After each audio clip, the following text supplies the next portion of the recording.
ಕಳ್ಕೊಳ್ಳೋದೇ ಯಜ್ಞದಲ್ಲಿ ಇರೋದು.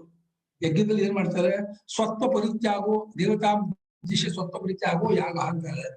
ತನ್ನ ದ್ರವ್ಯವನ್ನ ತನ್ನ ತನವನ್ನ ದೇವತೆಗೆ ಒಪ್ಪಿಸ್ಕೊಳ್ಳೋದು. ಇಲ್ಲಿ ಜ್ಞಾನದಲ್ಲಿ ಎಲ್ಲವನ್ನೂ ಒಪ್ಪಿಸ್ಕೊಂಡ್ಬಿಡ್ತಾನೆ. ನಾನೇ ಇಲ್ಲ ನೀನೇ ಎಲ್ಲ ಅಂತಾನೆ. ನಾನಿಲ್ಲ ನೀನೇ ಎಲ್ಲ ಅನ್ನೋದು ಜ್ಞಾನದ ಪರಮಾವಧಿ. ಈ ದ್ರವ್ಯ ಯಜ್ಞದಲ್ಲಿ ಕೇವಲ ಚರು ಪುರೋಡಾಶ ಅದು ಒಪ್ಪಿಸ್ತಾನೆ, ದಕ್ಷಿಣೆ ಕೊಡ್ತಾನೆ. ಇದಿಷ್ಟು ಮಾತ್ರ ಇದನ್ನ ಅಂತಾನೆ. ಇದು ಏಕದೇಶ, ಈ ಕರ್ತೃತ್ವ ಬುದ್ಧಿ ಇಟ್ಕೊಂಡು ಮಾಡುವ ಯಜ್ಞ. ಅದು ಕರ್ತೃತ್ವ ಒಪ್ಪಿಸಿಕೊಂಡಂತಹ ಯಜ್ಞ ಜ್ಞಾನ ಯಜ್ಞ. ಅದು ಯಜ್ಞತ್ವವನ್ನು ಸಂಪಾದನೆ ಮಾಡಿ ಆ ಜ್ಞಾನ ಯಜ್ಞ ಹೋಲಕ್ಕೋಸ್ಕರವಾಗಿ ಬೇರೆ ಬೇರೆ ಯಜ್ಞಗಳನ್ನೆಲ್ಲ ಪಟ್ಟಿ ಮಾಡ್ತಾನೆ. ಇಷ್ಟು ಯಜ್ಞ ಇದೆ, ಈ ಎಲ್ಲಾ ಯಜ್ಞಕ್ಕಿದ್ರು ಜ್ಞಾನ ಯಜ್ಞ ದೊಡ್ಡದು ಹೇಳ್ಬೇಕು. ಅವಾಗ ಹೋಲಿಕೆ ಕೊಡ್ಬೇಕಾದ್ರೆ ಯಾವ್ದ್ರಲ್ಲಿ ಹೋಲಿಕೆ ಕೊಡ್ಬೇಕೋ ಅದು ಕೂಡ ಚೆನ್ನಾಗಿ ಮೆಲುಕೊಟ್ಟು ಹೊಗಳಿ ಎಲ್ಲ ಮಾಡಿ ಜೊಕ್ಕಿದ್ದು ಮಿಗಿಲಾದ್ರು ದೈವಮೇವಾಪರೇ ಯಜ್ಞಂ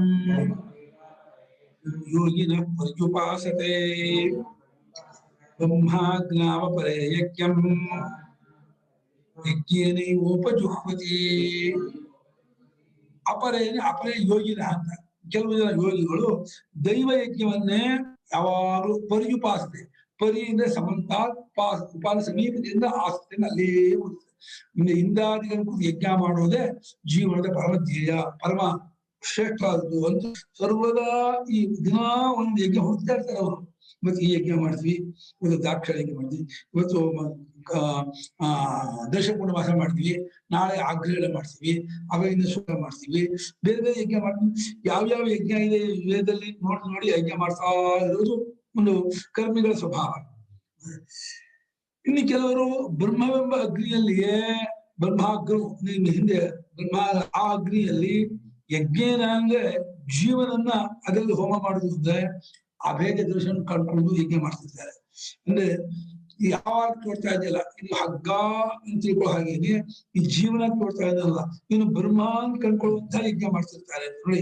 ಅನೇಕ ಯಜ್ಞಗಳ ಪೈಕಿ ಜ್ಞಾನ ಯಜ್ಞವನ್ನು ಯಜ್ಞ ಸೇರಿಸ್ಬಿಟ್ಟು ಆಮೇಲೆ ಬೇರ್ಪಡಿಸ್ತಾರೆ. ಹಾಗಾಗಿ ಜ್ಞಾನ ಯಜ್ಞ ಬಿಟ್ಟು ಬಾಕಿ ಯಜ್ಞ ಹೇಳ್ಬಿಟ್ಟು ಇದೆಲ್ಲಕ್ಕಿಂತ ಜ್ಞಾನ ಅಂತ ಹೇಳೋದು ಒಂದು ಕ್ರಮ. ಭಗವಂತ ಏನ್ ಮಾಡ್ತಾನೆ, ಆತ್ಮಜ್ಞಾನ ಯಜ್ಞವನ್ನು ಈ ಯಜ್ಞ ಸೇರಿಸ್ತಾನೆ, ಮತ್ತೆ ಅದನ್ನು ತೆಗಿತಾನೆ, ಬೇರೆ ಇಲ್ಲ. ಬ್ರಹ್ಮಾಗ್ನು ಅಂದ್ರೆ ಬ್ರಹ್ಮಾಗ್ನು ಬ್ರಹ್ಮಣಾಹುತಿ ಅಂತ ಹೇಳ್ತಲ್ಲ ಹಿಂದೆ, ಆ ಬ್ರಹ್ಮೆಂಬ ಅಗ್ನಿಯಲ್ಲಿ ಯಜ್ಞೇನ ಅಂದ್ರೆ ಜೀವನನ್ನ ಕೆಲಸ ಮಾಡಿದೆ. ಅಲ್ಲಿ ಯಜ್ಞ ಜೀವನ ಯಜ್ಞದಿಂದ ಅಂದ್ರೆ ಈ ಅಭೇದ ದರ್ಶನದಿಂದ ಹೋಮ ಮಾಡಿಸ್ತಾರೆ. ಭಾಷೆ ಗೊತ್ತಾಯ್ತು ನೋಡಿ. ದೈವಮೇವ ದೇವ ಯಜ್ಞತೆ ಏನ ಯಜ್ಞೇನ ಅದು ದೇವೋ ಯಜ್ಞ. ದೇವತೆಗಳು ಪೂಜಿಸಲ್ಪಡುತ್ತಾರೆ. ಯಜ ದೇವ ಪೂಜಾ ಸಂಗತಿ ಕರಣಗಾನಿಷ್ಠ. ಪೂಜಿಸೋದು ಅಂದ್ರೆ ತನ್ನತನವನ್ನು ಪೂರ್ತಿ ಒಪ್ಪಿಸ್ಕೊಳ್ಳೋದು ದೇವತೆಗಳಿಗೆ. ದೇವತೆಗಳು ಯಾರು ಗೊತ್ತಾ, ಪರಮಾತ್ಮನ ಶಕ್ತಿ ವಿಶೇಷಗಳ ದೇವತೆಗಳು. ಪರಮಾತ್ಮನಲ್ಲಿ ಎಲ್ಲಾ ಶಕ್ತಿ ಪರಿಪೂರ್ಣವಾಗಿದೆ. ಜ್ಞಾನ, ಐಶ್ವರ್ಯ, ಶಕ್ತಿ, ಬಲ, ವೀರ್ಯ, ಎಷ್ಟು ಸದ್ಗುಣವಿದೆಯಾ ಪ್ರಪಂಚದಲ್ಲಿ, ಎಲ್ಲಾ ಸದ್ಗುಣಗಳ ಗನಿಗೆ ಪರಮಾತ್ಮ. ಆದ್ರೆ ದೇವತೆಗಳು ಒಬ್ಬೊಬ್ಬರು ಒಂದೊಂದು ತಗೊಂಡಿರ್ತಾರೆ. ಇಂದ್ರ ಬಲ ತಗೊಂಡಿರ್ತಾರೆ, ಬೃಹಸ್ಪತಿ ಬುದ್ಧಿಯಲ್ಲಿ ಇಷ್ಟಪಡ್ತಾರೆ. ಒಂದೊಂದು ದೇವತೆಯು ಒಂದೊಂದು ಅಂಶವನ್ನ ಪ್ರೇರಣೆ ಮಾಡೋದು, ಒಂದು ಮಳೆ ಕೊಡೋದು, ಒಂದು ಐಶ್ವರ್ಯ ಕೊಡೋದು, ಒಂದು ಆರೋಗ್ಯ ಕೊಡೋದು, ಒಂದೊಂದು ಎಕ್ಸ್ಪರ್ಟ್. ಡಾಕ್ಟರ್ ಅಲ್ಲಿ eye specialist, ear specialist, heart specialist, kidney specialist ಹೇಗಿರ್ತಾರೋ ದೇವತೆಗಳು ಕೂಡ ಬಾಕಿ ಸಾಮರ್ಥ್ಯ ಇದ್ರು ಕೂಡ ಒಂದೊಂದು ವಿಶೇಷವಾಗಿರ್ತಾರೆ. ಅದು ಭಗವಂತನ ಶಕ್ತಿ. ಅದು ಯಾವುದೋ ಒಂದು ಉಪಾಸನೆ ಮಾಡಿ ಅದನ್ನು ತಗೊಂಡಿರ್ತಾರೆ. ತಗೊಂಡಂತೂ ಆ ಜಾಗ ಪೋಸ್ಟ್ ಅವರು ಪೂಜಿಸೋದು ಒಂದು ರೀತಿ ಭಗವಂತನೇ ಪೂಜೆ ಮಾಡುವ ಒಂದು ಕ್ರಮ. ಯಾರು ಜಗತ್ತಿನ ಪರಮಾತ್ಮಕ್ಕೆ ಬೇರೆ ಅಲ್ಲ. ಈ ಜಗತ್ ಚರಾಚರ ಎಲ್ಲಾ ಜೀವರು ಪರಮಾತ್ಮರೇ. ಆದ್ರೆ ಯಾರು ಜಾಸ್ತಿ ಪರಮಾತ್ಮ ಗುಣ ಅಭಿವ್ಯಕ್ತಿ ಆಗುತ್ತೋ ಅಲ್ಲಿ ಉಪಾಸನೆಗೆ ಮಾಡುತ್ತೆ. ವಿಭೂತಿ ಅರ್ಥ ಭಗವಂತನ ಹೆಚ್ಚುಗಾರಿಕೆ ಎಲ್ಲಿ ತೋರೋದು ಅದು ವಿಭೂತಿ. ವಿಶೇಷಣ ಭವನಂ ವಿಭೂತಿ, ಭವನಂ ಭೂತಿ ತಿರುಪತಿಯ. ಪರಮಾತ್ಮನ ಹೆಚ್ಚಿನ ಗುಣಗಾರಿಕೆ ಎಲ್ಲಿ ತೋರುತ್ತೋ ಅದು. ಇಂದಾದಿಗಳು ಭಗವದ್ ವಿಭೂತಿಗಳು, ಭಗವಂತನ ಒಂದು ವಿಶೇಷ ಗುಣವನ್ನು ಇಟ್ಕೊಂಡವರು. ಅದನ್ನು ಪೂಜಿಸೋದ್ರಿಂದ ನಮ್ಮಲ್ಲೂ ಆ ಗುಣ ನಮ್ಮಲ್ಲೂ ಉಂಟಾಗಿ ನಾವು ಕೂಡ ಆ ದೇವತೆ ಕೇಳಬಹುದು, ತತ್ವಜ್ಞಾನ ಕೊಡ್ಬೋದು. ಹಾಗಾಗಿ ಯಾವ ಯಜ್ಞದಿಂದ ಇಂದಾದಿ ದೇವತೆಗಳನ್ನ ಪೂಜಿಸುತ್ತಾರೋ ಆ ಯಜ್ಞಕ್ಕೆ ದೈವ ಯಜ್ಞ ಹೆಸರು. ದೇವತೆಗಳು ಯಾಕೆ ಹೆಸರು ಅಂದ್ರೆ ಅವ್ರು ಬೆಳಗೋ ಸೂರ್ಯ ಎಲ್ಲವನ್ನೂ ಬೆಳಗ್ತಾರೆ. ಚಂದ್ರ ಬೆಳಗ್ತಾನೆ. ಇಂದ್ರಾದಿಗಳು ತೇಜೋಮಯ ಶರೀರ, ತೇಜೋಮಯ ಶರೀರಕ್ಕೆ ಎಲ್ಲ ಬೆಳಗು ಸ್ವಭಾವ ಇದೆ. ಇಂದ್ರಿಯಗಳನ್ನು ದೇವ ಅಂತ ಹೇಳ್ತಾರೆ. ರೂಪ ಬೆಳಗುತ್ತೆ, ಈ ಶಬ್ದ ಬೆಳಗುತ್ತೆ, ವಾಸನೆ ಬೆಳಗುತ್ತೆ. ಬೆಳಗತ್ತೆ ಅನ್ನೋದು ಎರಡು ಅರ್ಥ. ಒಂದು ಭೌತಿಕ ಬೆಳಕು, ಇನ್ನೊಂದು ಅರಿವನ್ನು ಉಂಟು ಮಾಡುವ ಬೆಳಕು. ಎರಡು ಬೆಳಕು. ಇದನ್ನು ಇಂದ್ರಿಯಗಳನ್ನು ದೇವತೆಗಳು ಹೇಳ್ತಾರೆ. ಇದಕ್ಕೆ ಅಭಿಮಾನಿಯಾಗಿರ್ತಕ್ಕಂಥ ಇಂದ್ರ ದೇವತೆಗಳು ದೇವತೆ, ಅದು ಮುಖ್ಯಾಸಲಿ ದೇವತೆಗಳು. ಇದು ಗೌಣಾರ್ಥದಲ್ಲಿ. ಒಟ್ಟ ಮೇಲೆ ಈ ಸವಿಮಯಾದ ಯಜ್ಞದಿಂದ ಇಂದ್ರಾದಿಗಳನ್ನು ಪೂಜಿಸ್ತಾರಲ್ಲ, ಯಾವುದನ್ನು ಪೂಜಿಸ್ತಾರೋ ಅದು ದೇವಯಜ್ಞ ಅಂತ ಹೆಸರು. ಅದನ್ನು ಕೆಲಸ ಮಾಡ್ತಾರೆ. ತಮೇವರೆ ಯಜ್ಞಂ ಯೋಗಿನಃ ಕರ್ಮಿಣಃ ಉಪಾಸತೆ ಕುರ್ವಂತಿ ತಸ. ತಮೇವ ಆ ಯಜ್ಞವನ್ನೇ ಕೆಲವು ಯೋಗಿಗಳು ಪರ್ಯುಪಾಸನೆ ಎಲ್ಲಾ ಕಡೆಯಲ್ಲೂ ಅಂದ್ರೆ ಇಡೀ ತಮ್ಮ ಜೀವನದಲ್ಲಿ ಇಂದ್ರಾದಿಗಳೇ ಸರ್ವಸ್ವ ಅವರು ಪೂಜಿಸ್ತಾರೆ. ನಿಮಗೆ ವೇದ ಪ್ರಮಾಣ, ವೇದ ಸರ್ವಸ್ವ, ಅಲ್ಲಿ ಏನ್ ಹೇಳಿದ್ರು ಅದರಿಂದ ಭಾವನೆ ಮಾಡ್ತಾ ಹೋಗುದು ಅಂತ ಅವರ ಭಾವನೆ. ಇಲ್ಲಿ ಲೋಕದಲ್ಲಿ ಕೆಲವು ಜನ ದೇವಿ ಉಪಾಸಕರು, ಕೆಲವು ಜನ ಗಣಪತಿ ಉಪಾಸಕರು, ಕೆಲವು ಜನ ಆಂಜನೇಯ ಉಪಾಸಕರು. ಯಾಕೆ ಮಾಡ್ತಾರೆ ನೀವು ಕೇಳೋ ಹಾಗಿಲ್ಲ. ಅದು ಅವರವರಿಗೆ ಆ ಸಂಸ್ಕಾರ ವಾಸನೆಯಿಂದ ಒಂದು ದೇವತೆಯಲ್ಲಿ ವಿಶೇಷ ಭಕ್ತಿ ಒಲಿಯುತ್ತೆ. ಕೆಲವು ಜನ ಇಷ್ಟ ಆಗಲ್ಲ. ನಮ್ಮ ಮುಂದೊಬ್ರು ನಾಗರಾಜ ಮಗಳು ನಂಗೆ ಅವಳೆಲ್ಲ ನನ್ ಕೃಷ್ಣ ಇಷ್ಟ ಆಗಲ್ಲ. ಯಾಕಮ್ಮ ಅಂದೆ, ಅವನು ಸ್ತ್ರೀ ಲೋಲ ಅವನು. ಅವ್ರು ನೋಡೋದು ಹಾಗೆ. ನಂಗೆ ರಾಮಪುರ ಎಲ್ಲ ಹಾಗೆ ಇತ್ತು. ಅದೇ ನಾನು ಕೃಷ್ಣನು ಅವನೇ, ರಾಮನು ಅವನೇ, ಶಿವನು ಅವನೇ. ಈ ನೋಡೋ ದೃಷ್ಟಿ ನಂಗೆ ಬರಲ್ಲಪ್ಪ, ನಂಗೆ ರಾಮ ಆಯ್ತು. ರಾಮ ಈಗ ಯಾರು ಆ ಭಗವಂತ ಹೇಳ್ತಾರೆ, ಯೋ ಯೋ ಯಾಮ್ ಯಾಮ್ ತನು ಭಕ್ತ ಶ್ರದ್ಧೆಯ ಮಿಚ್ಚತಿ ತಸ್ಯ ತಸ್ಯ ಅಚಲಾಂ ಶ್ರದ್ಧಾಂ ತಾಮೇವ ವಿದಿಧಾಮ. ಯನ್ಯ ದೇವತಾ ಭಕ್ತ ಯಜಂತೆ ಶ್ರದ್ಧೆಯಾಗುತ್ತೆ ಮಾಮೇವ ಕೌಂತೆಯ ಯಜಂತಿ ಅವಿಧಿಪೂರ್ವಕ. ಅಲ್ಲಿ ಅವಿಧಿನ ಅಜ್ಞಾನ ಅಂತ ಮಾಡ್ತಾರೆ, ಅಜ್ಞಾನ ಪೂರ್ವಕ ಅಂತ. ಗಣ್ಯ ದೇವತಾ ಭಕ್ತರು ನನ್ನನ್ನೇ ಪೂಜಿಸ್ತಾರೆ. ಅದನ್ನ ನಾವು ತಿಳ್ಕೋಬೇಕು. ನಮ್ಗೆ ಯಾವ ದೇವತೆಯಲ್ಲೂ ಹೆಚ್ಚಾಗಲಿ ಕಮ್ಮಿ ಆಗಲಿ ಮಾಡ್ಬಾರ್ದು. ಎಲ್ಲವೂ ಭಗವದ್ ವಿಭೂತಿ ರೂಪ ಅಂತ. ಅದು ಈ ಕೆಲವು ಕರ್ಮಿಗಳು ಇಂದ ದೇವತಾ ಪೂಜೆಯನ್ನೇ ಹೆಚ್ಚು ಮಾಡ್ತಿದ್ದಾರೆ. ಬ್ರಹ್ಮಾಗ್ನೋ ಉಚ್ಚಾರಣ ಕೆಲಸ ಮಾಡ್ತಿದ್ದಾರೆ. ಬ್ರಹ್ಮಾಗ್ನಿಗೆ ಸತ್ಯಂ ಜ್ಞಾನಮಾನಂದಂ ಬ್ರಹ್ಮ, ವಿಜ್ಞಾನಮಾನಂದಂ ಬ್ರಹ್ಮ, ಸಾಕ್ಷಾತ್ ಪರೋಕ್ಷಾತ್ ಬ್ರಹ್ಮ, ಆತ್ಮ ಸರ್ವಾಂತರ ಇತ್ಯಾದಿ ವಚನೋಕ್ತಂ ಅಶನಾಯ ಸರ್ವ ಸಂಸಾರ ಧರ್ಮ ವರ್ಜಿತಂ ನೇತಿ ನೇತಿ ನಿರಸ್ತ ಅಶೇಷ ವಿಶೇಷಂ ಬ್ರಹ್ಮಶಬ್ದೇನ ಉಚ್ಯತೆ. ಇಲ್ಲಿ ಬ್ರಹ್ಮಶಬ್ದಕ್ಕೆ ಮನೋಬ್ರಹ್ಮ, ಆದಿತ್ಯೋ ಬ್ರಹ್ಮ, ಆಕಾಶೋ ಬ್ರಹ್ಮ ಉಂಟು. ಅದೆಲ್ಲ ಸಗುಣ ಬ್ರಹ್ಮ. ಆ ಬ್ರಹ್ಮವಲ್ಲ ಅನ್ನೋಕ್ಕೋಸ್ಕರ ಭಾಷ್ಯಕಾರರು ಸ್ಪೆಸಿಫಿಕ್ ಆಗಿ ಜ್ಞಾನ ಪ್ರಕಾರದ ವಾಕ್ಯವನ್ನೇ ತಿದ್ದುಬಿಟ್ಟು ಹೇಳ್ತಾ ಇದ್ದಾರೆ.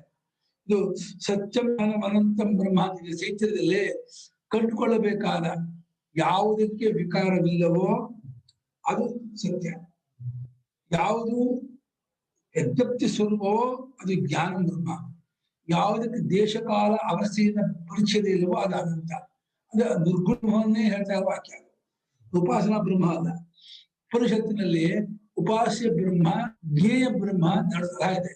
ಜ್ಞೇಯ ಬ್ರಹ್ಮ ತಿಳಿದುಕೊಳ್ಳಬೇಕಾದ ಬ್ರಹ್ಮ ಜ್ಞೇಯ ಬ್ರಹ್ಮ, ಭಾವನೆ ಮಾಡಬೇಕಾದ ಬ್ರಹ್ಮ ಉಪಾಸ್ಯ ಬ್ರಹ್ಮ. ಆದ್ರೆ ಅದು ಎರಡು ಉಂಟು. ಅದು ಅಧಿಕಾರದಿಂದ ಹೇಳೋದು. ಮಂದ ಮಧ್ಯಮಾಧಿಕಾರಿಗಳಿಗೆ ಉಪಾಸ್ಯ ಬ್ರಹ್ಮ ಹೇಳುತ್ತೆ, ಉತ್ತಮಾಧಿಕಾರಿಗಳ ಋಷಿಕೇತ ಜ್ಞೇಯ ಬ್ರಹ್ಮ ಹೇಳುತ್ತೆ. ಇದು ಜ್ಞೇಯ ಬ್ರಹ್ಮದ ವಾಕ್ಯ. ಯಾವುದೋ ಬ್ರಹ್ಮಾಗ್ನೋ ಅನ್ನೋದು ಭಾಷೆಗಾರು ಯಾವುದು ಸತ್ಯವೂ ಜ್ಞಾನವೂ ಅನಂತವೂ ಆಗಿದೆಯೋ ಬ್ರಹ್ಮವು ಒಂದು. ಇನ್ನೊಂದು ಬೃಹದಲ್ಲಿ ವಿಜ್ಞಾನಮಾನಂದಂ ಬ್ರಹ್ಮ ರಾಕೇರ್ಪರಾಯಣ. ವಿಜ್ಞಾನವು ಆನಂದ ಸ್ವರೂಪವಾದದ್ದು ಅಂತ ಹೇಳಿ ಅನುಭವಾತ್ಮಕವಾದ ಬ್ರಹ್ಮನೇ ಹೇಳ್ತಾರೆ. ಆ ಯಾವುದು ಸಾಕ್ಷಾತ್ ಸಾಕ್ಷಾತ್ ಅಂದ್ರೇನೋ ಅವ್ಯವಹಿತ ಅಂತ, ಅಬ್ಸ್ಟಿಕಲ್ ಇಲ್ಲದೆ ಬರೋದು. ಅಪರೋಕ್ಷ ಅಂದ್ರೆ ಅಗೌಣ ಅಂತ, ಗೌಣ ಬ್ರಹ್ಮವಲ್ಲ ಅಂತ. ಸಾಕ್ಷಾತ್ ನೇರಾಗಿ ಇರ್ತದೆ, ಸಾಕ್ಷಾತ್ ನೇರಾಗಿ ಅದಕ್ಕೆ ತಡ ಇಲ್ಲ ಅಂತ. ಇದು ಶ್ರೋತ್ರ ಬ್ರಹ್ಮ, ಆಕಾಶೋ ಬ್ರಹ್ಮ, ಆದಿತ್ಯೋ ಬ್ರಹ್ಮ, ಅದು ತಡೆ ಇರುವ ಬ್ರಹ್ಮ, ಅದು ದೇಶಕಾಲದಲ್ಲಿ ಕೂಡಿಕೊಂಡ ಬ್ರಹ್ಮ. ಅದಲ್ಲ, ಸಾಕ್ಷಾತ್ತಾಗಿ ನೇರಾಗಿ ತಾನಾಗಿರ್ತಕ್ಕದ್ದಾಗಿರೋ ಬ್ರಹ್ಮ ಅನ್ನೋದು ಸಾಕ್ಷಾತ್. ಅಪರೋಕ್ಷ ಗೌಣವಲ್ಲದಾಗ ಅನುಭವಾತ್ಮಕವಾದ ಒಂದು ವ್ಯವಧಾನವಿಲ್ಲದ, ತಡೆ ಇಲ್ಲದ ಮತ್ತು ಗೌಣವಲ್ಲದ ಅನ್ನೋದು ಅರ್ಥ. ಸಾಕ್ಷಾತ್ ಅಪರೋಕ್ಷ ಎರಡು ವಿಶೇಷಣಕ್ಕೂ ಎರಡು ಭಾಷೆಗಳು. ಸಾಕ್ಷಾತ್ ಶಬ್ದ ಏನ್ ಹೇಳುತ್ತೆ? ತಡೆ ಇಲ್ಲದ್ದು, ಡೈರೆಕ್ಟ್ ಆಗಿ ಗೊತ್ತಾಗ್ತಿರೋದು, ತಾನೇ ಗೊತ್ತಾಗ್ತಿರೋದು. ಅಪರೋಕ್ಷ ಪರೋಕ್ಷ ಬ್ರಹ್ಮ ಯಾವುದು? ಮನೋಬ್ರಹ್ಮ, ವಿದ್ಯುತ್ ಬ್ರಹ್ಮ, ಆಕಾಶ ಬ್ರಹ್ಮ ಪರೋಕ್ಷ. ಅದಲ್ಲದ್ದು ಅನ್ನೋದನ್ನ ಅಪರೋಕ್ಷ ಅಂತ ಹೇಳ್ತಾರೆ. ಅಂತ ಬ್ರಹ್ಮ ಯಾವುದು? ಮತ್ತು ಯಾವ ಬ್ರಹ್ಮ? ಸರ್ವಾಂತರ, ಎಲ್ಲಕ್ಕೂ ಒಳಗಿದೆಯೋ, ಎಲ್ಲದ ತಿರುಳಾಗಿದೆಯೋ ಅಂತ ಹೇಳಿ ನಿರ್ಗುಣ ಬ್ರಹ್ಮನೇ ಹೇಳುವುದು. ಇತ್ಯಾದಿ ವಚನೋಕ್ತಂ, ಇದೇ ಮೊದಲಾಗಿರ್ತಕ್ಕಂಥ ವಚನ ಅಂದ್ರೆ ಶ್ರುತಿ ವಾಕ್ಯ. ಅಲ್ಲಿ ಹೇಳಿದ ಬ್ರಹ್ಮ ಯಾವುದು? ಅದು. ಹಾಗೆ ಅದು ಎಂಥದ್ದು? ಅಶನಾಯಾದಿ ಸರ್ವ ಸಂಸಾರ ಧರ್ಮ, ಅಶನಾಯಾದಿಯನ್ನು ಹಸಿಯ ಮುಂತಾದ ಸಂಸಾರ ಧರ್ಮವನ್ನು ಬಿಟ್ಕೊಂಡಿರೋದು. 6 ಅಶನಾ ಪಿಪಾಸ, ಶೋಕ, ಮೋಹ, ಜರ, ಮೃತ್ಯು. ಅಶನಾ ಪಿಪಾಸ ಪ್ರಾಣ ಧರ್ಮ, ಶೋಕ ಮೋಹ ಮನಸ್ಸಿನ ಧರ್ಮ, ಜರ ಮರಣ ಶರೀರ ಧರ್ಮ, ಮುಪ್ಪು ಸಾವು ಶರೀರಕ್ಕೆ, ಹಸಿವು ಬಯಲಿಗೆ ಪ್ರಾಣಿಗೆ, ಶೋಕ ಮೋಹ ಮನಸ್ಸಿಗೆ. ಇದು 6 ಧರ್ಮವನ್ನು ಮೀರಿದು. ಇದು 6ಕ್ಕೆ ಷಡು ಮೀನ್ ಹಾಕಿದ್ದಾರೆ. 3 ಮೀನಿಂದ ಅಲೆ ಹೇಗೆ ಸಮುದ್ರದಲ್ಲಿ ಬರ್ತಾನೆ ಇರುತ್ತೋ, ಈ ಜೀವನಿಗೆ ಸಂಸಾರಿಗಳಿಗೆ ಇದು 6 ಬರ್ತಾನೆ ನಿತ್ಯ ಬರುತ್ತೆ. ದಿನ ದೇಹ ಬದಲಾವಣೆ ಆಗ್ತಾ ಇರುತ್ತೆ, ದಿನ ಮೃತ್ಯು ಆಗ್ತಾ ಇರುತ್ತೆ, ಹಸಿವು ಬಾಯಾರಿಕೆ ಆಗ್ತಾ ಇರುತ್ತೆ, ಇಷ್ಟ ವಿಯೋಗ ಅನಿಷ್ಟ ಪ್ರಾಪ್ತಿ ಆಗ್ತಾ ಇರುತ್ತೆ, ಶೋಕ ಮೋಹ. ಇದು 6ನ್ನು ದಾಟಿರುವುದು. ಇದು 6 ಧರ್ಮವನ್ನು ಹೊಂದಿಲ್ಲದ 6ಕ್ಕೂ ಸಾಕ್ಷ್ಯ. ಅಶನಾಯಾಗಿ ಅದು ಮೃದಾನದಲ್ಲಿ ಸಾಕ್ಷಾತ್ ಪರೋಕ್ಷ ಪ್ರಮಯ ಆತ್ಮ ಸರ್ವಾಂತ ತನ್ಮೇ ವ್ಯಾಚಕ್ಯ ಏಷದ ಆತ್ಮ ಸರ್ವಾಂತಃ ಕೋಸು ಆತ್ಮ ಯೋ ಅಶನಾತ್ಪಾಸೆ ಶೋಕಂ ಜಲ ಮೃತ್ಯುಮತ್ಯೇತಿ ಏತಮೈತಮಾತ್ಮಾನಂ ಜಿತ್ವಾ ಬ್ರಾಹ್ಮಣಃ ಉತ್ತೇಷಣಾಯಾಶ್ಚ ವಿತ್ತೇಷಣಾಯಾಶ್ಚ ಲೋಕೇಷಣಾಯಾಶ್ಚ ವಿಚ್ಛಾಯ ಅದು ಭಿಕ್ಷಾಚರ್ಯಂ ಚರಂತಿ ಹೇಳಿ 3 ಉಶಸ್ತಿ ಪ್ರಶ್ನೆ ಇದು. 3, 4, 1. ಮುಂದಿನ 3, 5, 1 ಕಹೋಲ. ಉಶಸ್ತಿ ಕಹೋಲ ಅಂತ ಇಬ್ರು ಪ್ರಶ್ನೆ ಮಾಡೋದು. ಅಸ್ತಿತ್ವ, ಇನ್ನೊಂದು ಸ್ವರೂಪಾದಿಗಳು. ಮುಂಚೆ ದೇಹೇಂದ್ರಿಯ ಮನೋಬುದ್ಧಿಗಿಂತ ಬೇರೆ ಇದಾನೆ ಮಾಡೋದು, ಇದ್ದರೆ ಹೇಗಿದ್ದಾನೆ ಅಂತ ತಿಳಿಸ್ಕೊಳ್ಳೋದು. 2 ಪ್ರಶ್ನೆ ತುಂಬಾ ಚರ್ಚೆ ಮಾಡಿದ ಭಾಷೆಗಳಲ್ಲಿ. 3, 5, 1ರಲ್ಲಿ ತುಂಬಾ ಚರ್ಚೆ. 2 ಒಂದೇ ತರ ಇದೆ. ನಾನು ಯಾಜ್ಞವಲ್ಕ್ಯೇತಿ ಹೋವಾಚ ಕಥಮ ಆತ್ಮೇತಿ, ಕಥಮಾತ್ಮಜಲ್ಲ ಇದು ಯತ್ಸಾಕ್ಷಾತ್ ಪರೋಕ್ಷ ಬ್ರಹ್ಮ ಆತ್ಮ ಸರ್ವಾಂತಃ ತನ್ಮೇ ವ್ಯಾಚಕ್ಷವ ಅಂತ ಪ್ರಶ್ನೆ ಮಾಡ್ತಾರೆ. ಇಬ್ರು ಹಾಗೆ ಪ್ರಶ್ನೆ ಮಾಡ್ತಾರೆ. ಉಶಸ್ತಿಯು ಹಾಗೆ ಪ್ರಶ್ನೆ ಮಾಡ್ತಾನೆ, ಕಹೋಲು ಹಾಗೆ ಬರ್ತಾನೆ. ಯತ್ಸಾಕ್ಷಾತ್ ಪರೋಕ್ಷ ಬ್ರಹ್ಮ ಆತ್ಮ ಸರ್ವಾಂತಃ ಏಷದ ಆತ್ಮ ಸರ್ವಾಂತಃ ಇವರೇ ಕಥಮ ಆತ್ಮೇತಿ ಯೋ ಒಂದು ಪ್ರಾಣಿ ಅಪಾದಿ ಆತ್ಮ ಹಿಂದಿದ್ದು. ಇಲ್ಲಿ ಪುತ್ರೀಷಣಾಯಾಶ ಮಿತ್ರೀಷಣ ಶೋಕ ಮೋಹ ಎರಡನೇದಿದೆ. ಚರ್ಚೆ ಇದೆ ಅಲ್ಲಿ ನೋಡು. ಅಲ್ಲಿ ಸಾಕ್ಷಾತ್ ನಿರ್ಗುಣವಾಗಿರುವ ಜ್ಞೇಯ ಬ್ರಹ್ಮ, ತಿಳಿದುಕೊಳ್ಳಬೇಕಾದ ಬ್ರಹ್ಮವು ಅಶನಾಯಾದಿ ಹಸಿವೆ ಮುಂತಾದ ಎಲ್ಲಾ ಸಂಸಾರ ಧರ್ಮವನ್ನು ಬಿಟ್ಕೊಂಡಿರೋದು. ಮತ್ತೆ ಹೀಗಲ್ಲ ಅಂತಲೇ ಗೊತ್ತಾಗೋದು. ನಾ ಇತಿನ